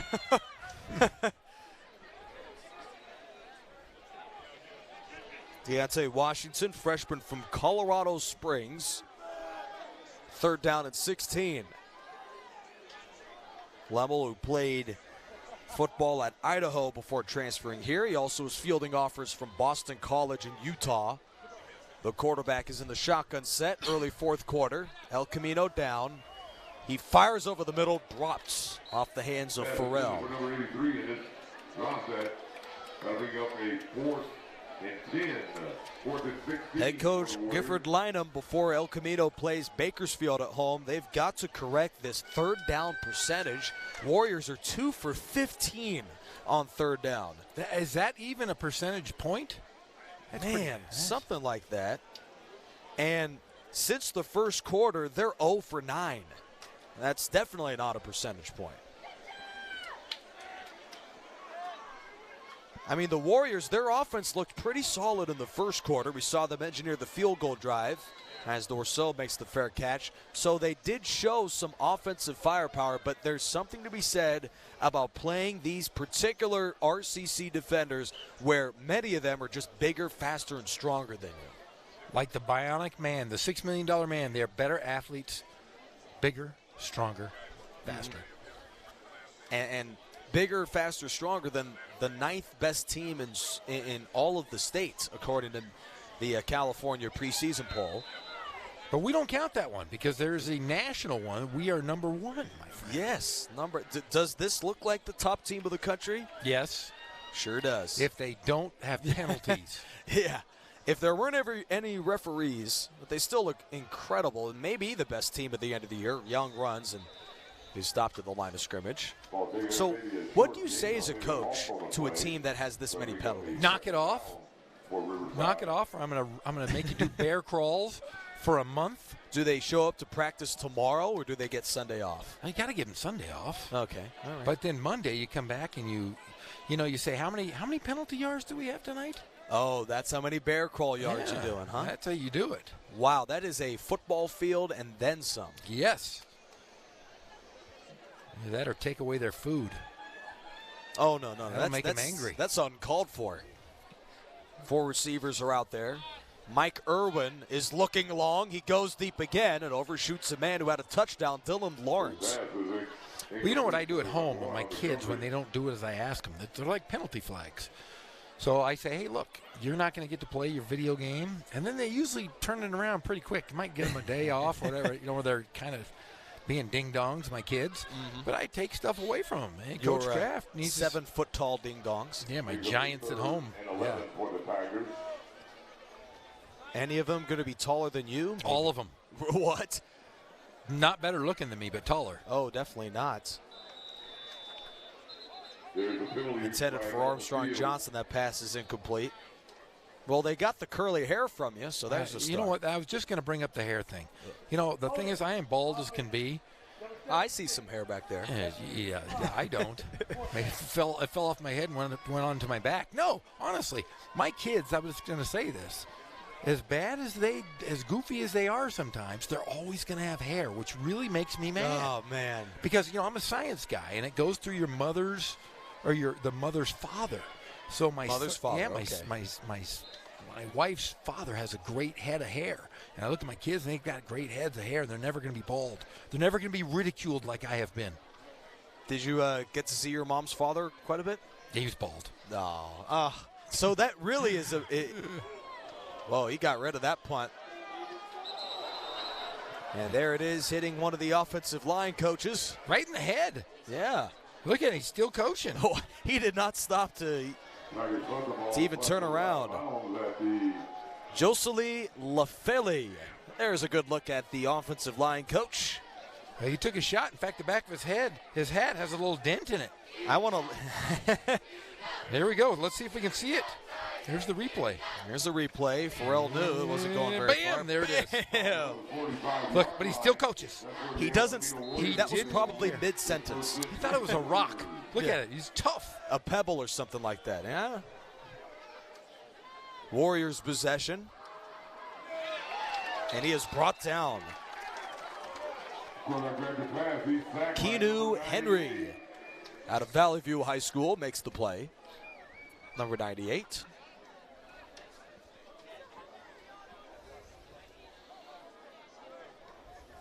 This fourth quarter has really just been chock full of punts. We'll see if the Warriors can manufacture a drive here. El Camino hasn't scored an offensive point since their field goal drive. 2 minutes remaining in the first quarter was the last time they scored on offense. Now they have 2 defensive touchdowns in the football game. The Warriors with a Alfredo Reyes 25-yard fumble recovery and a Justin Sanchez 34-yard interception return touchdown. 3rd down and 5. El Camino on their way to a season-opening loss. They lost at home to these Tigers to open the season, as well as the SCFA playoff game here in Week 11. And there's a sack. That's by Manu Ta'a. Quarterback number 14 back on the play. 7:37 left to go here in the fourth quarter. Manu Ta'a, a first-team all-defensive Metro Mesa Conference player at Otay Ranch High School. That's his first career sack. He had 13 tackles and an interception last year, did Manu Ta'a. Sean Dorso is the deep man for Riverside, his own 32-yard line. Punt from Campbell Geddes, end over end, wobbles inside the 30. Dorso reels it in at the 23, breaks a tackle at the 30, 35-40. Dorso's got one to beat, 40, and the kicker, Campbell Geddes, runs him out of bounds at the 33. Taken by number 10. Nick Rice, Jeff Gorham here from Wheelock Stadium, along with Brian Wilson. For more of this football game, let's send it down to Wilson, the 3rd member of our crew. Brian, what do you have for us? And he brings it all the way back to the... Hey, guys, a little bit of an injury report. Linebacker number 44, Braxton Smith. Looks like they're working on his left shoulder. He's got his shoulder pads off. Doesn't look like he's going to be coming back into the game. Back to you guys. All right, good work, Brian. Freshman from Chandler, Arizona, Braxton Smith, for that defense. That is after the Tigers forced a 3-and-out of El Camino. Manu Ta'a was there for that 3rd down sack at the 37-yard line. Then the incredible return sets up a short field for Riverside. Tigers go ground here midway through the fourth quarter. Thomas Kinslow, former 3-star back, a freshman from Centennial High School in Corona, gains a solid 5 yards on 1st down. Riverside up a bunch. They still go no huddle. Inside run Kinslow again. And he runs behind the block of his guard, Brandon Hendricks, for a couple.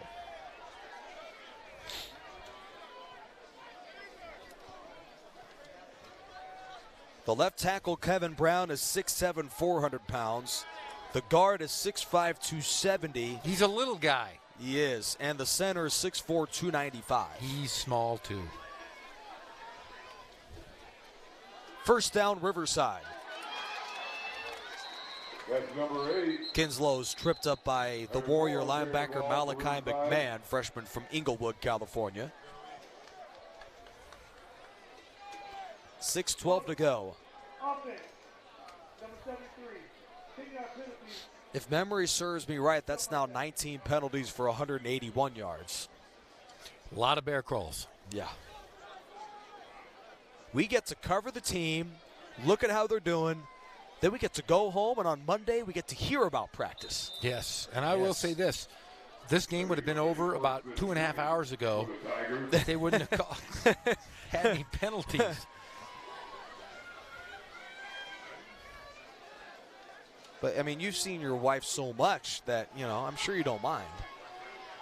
No, are you kidding me? I want to. No, you never see your wife. I want to watch football forever. Irwin shoots it over the middle, and the pass is caught by Jarrell Anderson, who dives into the end zone.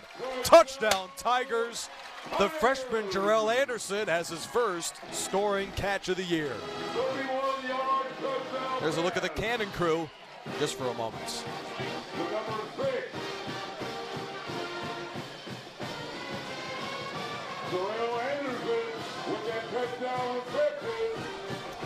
Anderson is a 3-star halfback and wide receiver out of East St. Louis High School. He had an offer from Syracuse, interest from Illinois and Missouri. Yet another highly touted recruit for the Tigers. He reels it in, and the Tigers have got a 50-burger. With 5 minutes and 43 seconds to go in the game, the Riverside City College Tigers 65, the El Camino Warriors 17.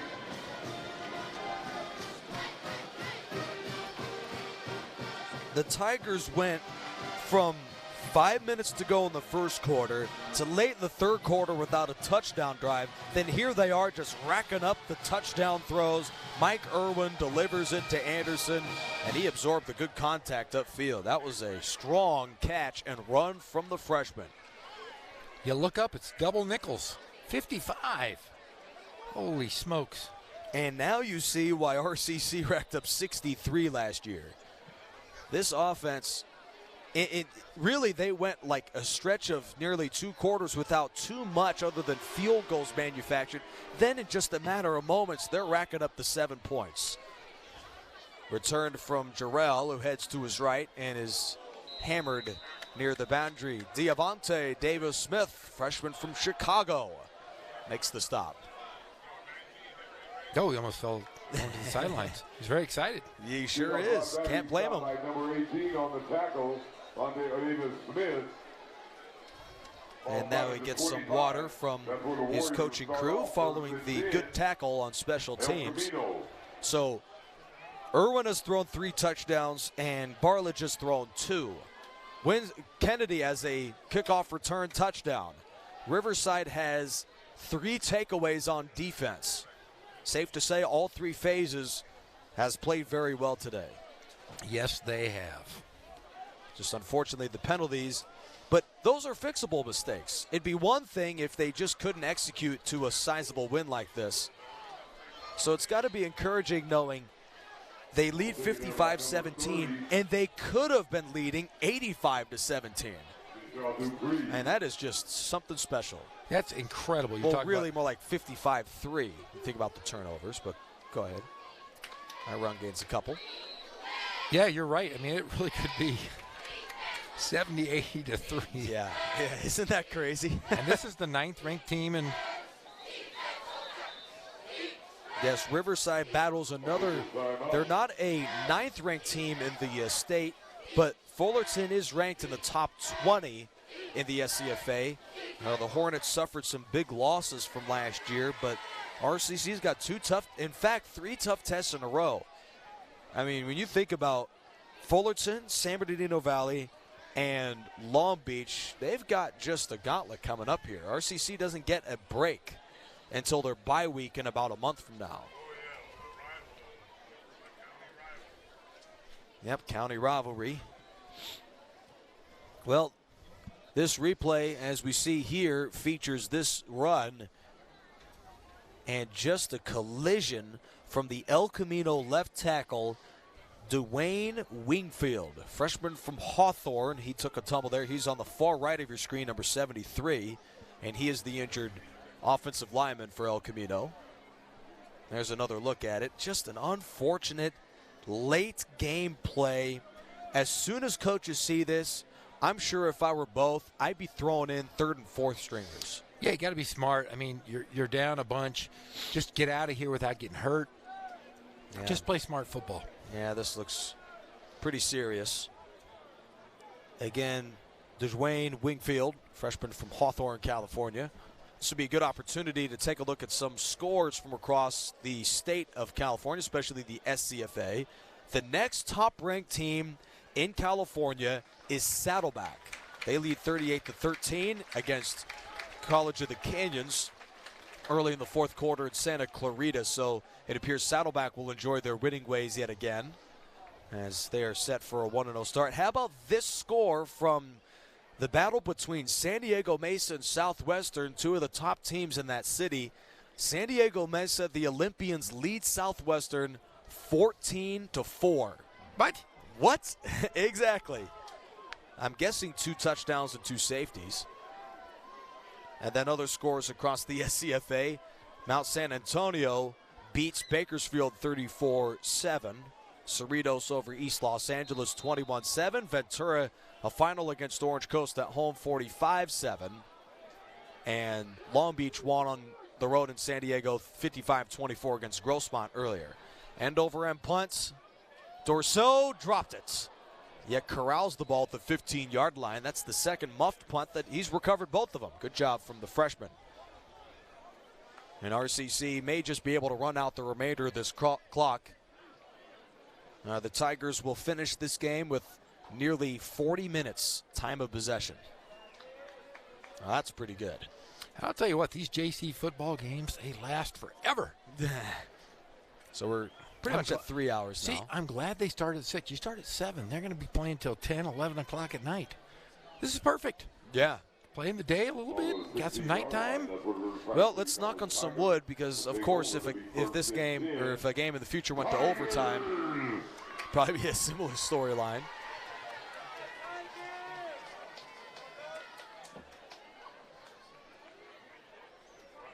Tigers go ground. And this run reaches about the 24-yard line. The handoff was to Noah Perez, redshirt freshman from Riverside Pauley High School, number 38. During his senior year at Riverside Pauley High School, he had 3 touchdown runs, 343 yards. He is a halfback, but also can serve as a fullback.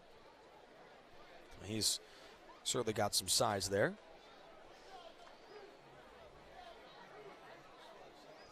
Perez is the single setback for Riverside with under 4 minutes left to go in this game.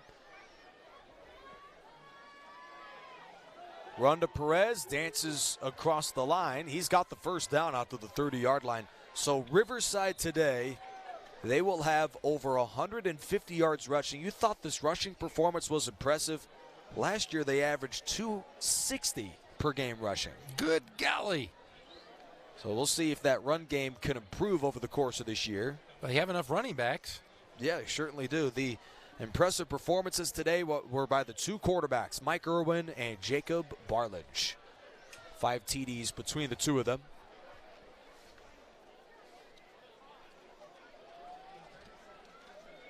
Third snap of this drive. Nick Rice, Jeff Gorham, Brian Wilson, glad you were with us throughout this entertaining season-opening football game. This run is by Madanique Finn out of Oak Hills High School. Oak Hills, great football up there in the high desert. Yeah, he's out of Phelan, California. Have you ever been to Phelan? No, I have not, but I've been to Palm Springs. Is that here? No, that would be, actually it's in the low desert, so it's up there by Victorville area. Oh, near there. Yeah, in passing to... Going to Vegas? Sin City, yeah. I know. I mean, you might as well be my dad, so I should probably stop talking. And by the way, we will see on Friday, so that'll be pretty fun. Here's Finn to the outside, and he gains a couple. Tackled by Austin Schaefer-Cotter, sophomore from Sullivan, Missouri. So, yep, looking forward to it. JW North and Hemet on Friday. You can catch the coverage of that entire game right here on Riverside TV. And then back on Saturday for what you say, Pauley High School and... you have Pauley versus King. Pauley versus King. Okay, well, cool. We do have an updated score from my guy, Pep Fernandez, over at San Bernardino Valley. They are beating Santa Ana. Holy smoke, 66-41. And they're just at the start of the fourth. I was just about to say that. Start of the fourth? Yeah, my guy Pep is going to be in San Bernardino. Diet Pep. They'll be playing till 11:30 at night. I'll be snug as a bug in my rug. Martinique Finn, snug as a bug behind 4 different El Camino tacklers as he got swarmed at the 50-yard line. Believe it or not, Jeff, we've got about 2 more run plays left in this game, and that'll do it. And here's a display of one of the last ones, Martinique Finn. He is the 8th running back to have a carry. And I love it because that means the starters will wait till next week to take those collisions.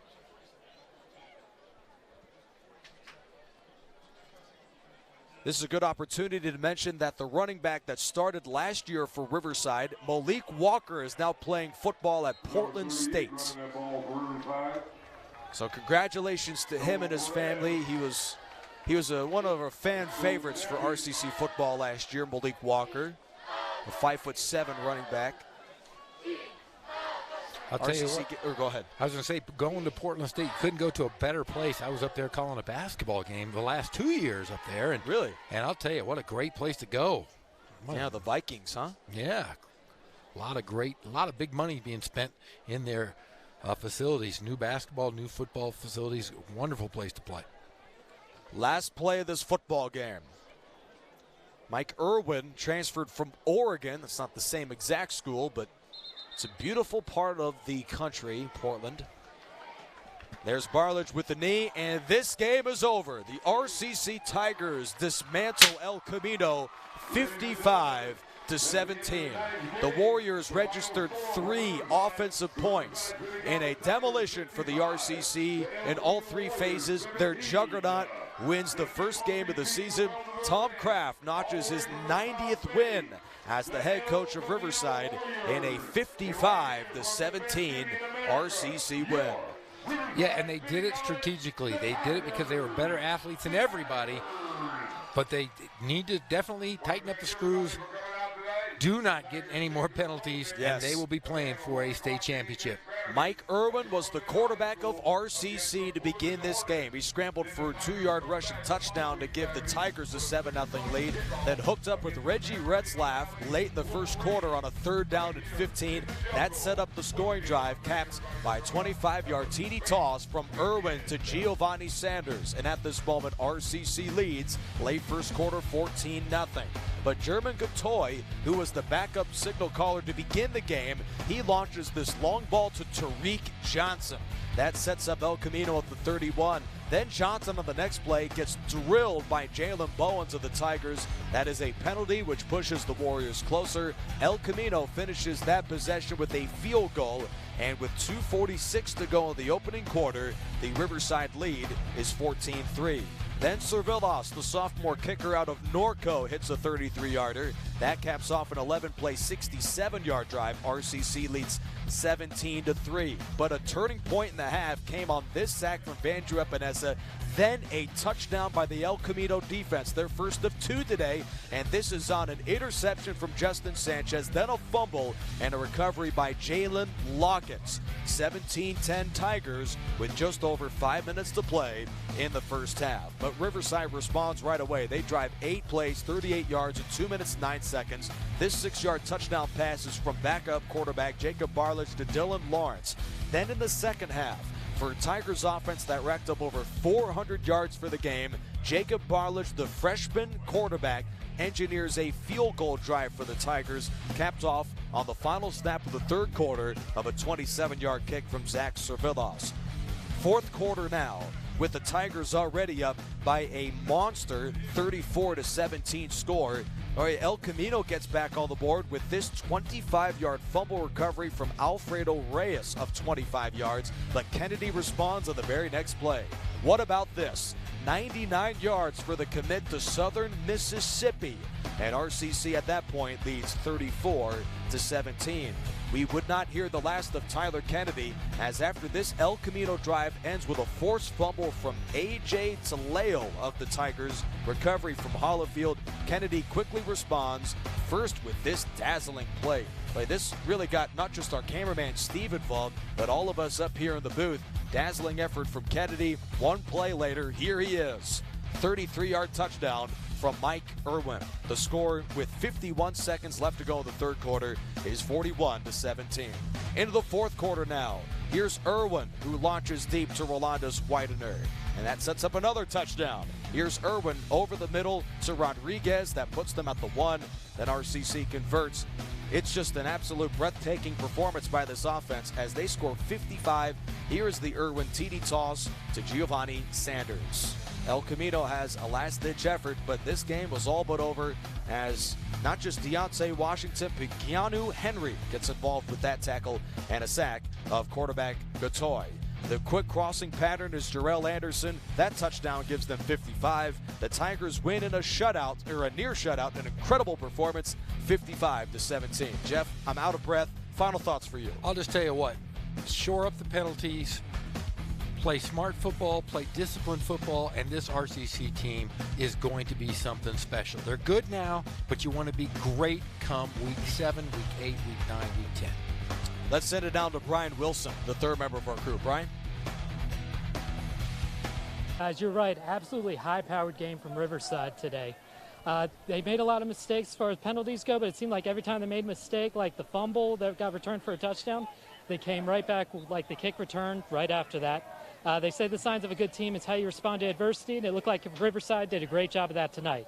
Back to you guys. Thanks, Brian. Nearly 200 yards of penalties in the football game, but RCC, despite the miscues with the 2 turnovers and all that, win 55-17. And I'll tell you what, it's going to be fun covering this Tigers team. I can't wait to cover them here on Riverside TV the rest of the season. RCC, after their road game to Nathan Chappelle Stadium to battle Fullerton next Saturday, will get their coverage of their next home battle in 2 weeks as they take on the San Bernardino Valley Wolverines. But coming up this Friday, Hemet battles JW North, and we'll have that coverage in its entirety on the Riverside TV Game of the Week. That's on Friday. The kickoff is at 7 p.m. For Brian Wilson, Jeff Gorham, and the rest of our excellent broadcast crew, Riverside wins in a blowout over El Camino to open the season by a 55-17 tally. This has been the Riverside TV Game of the Week. Good night.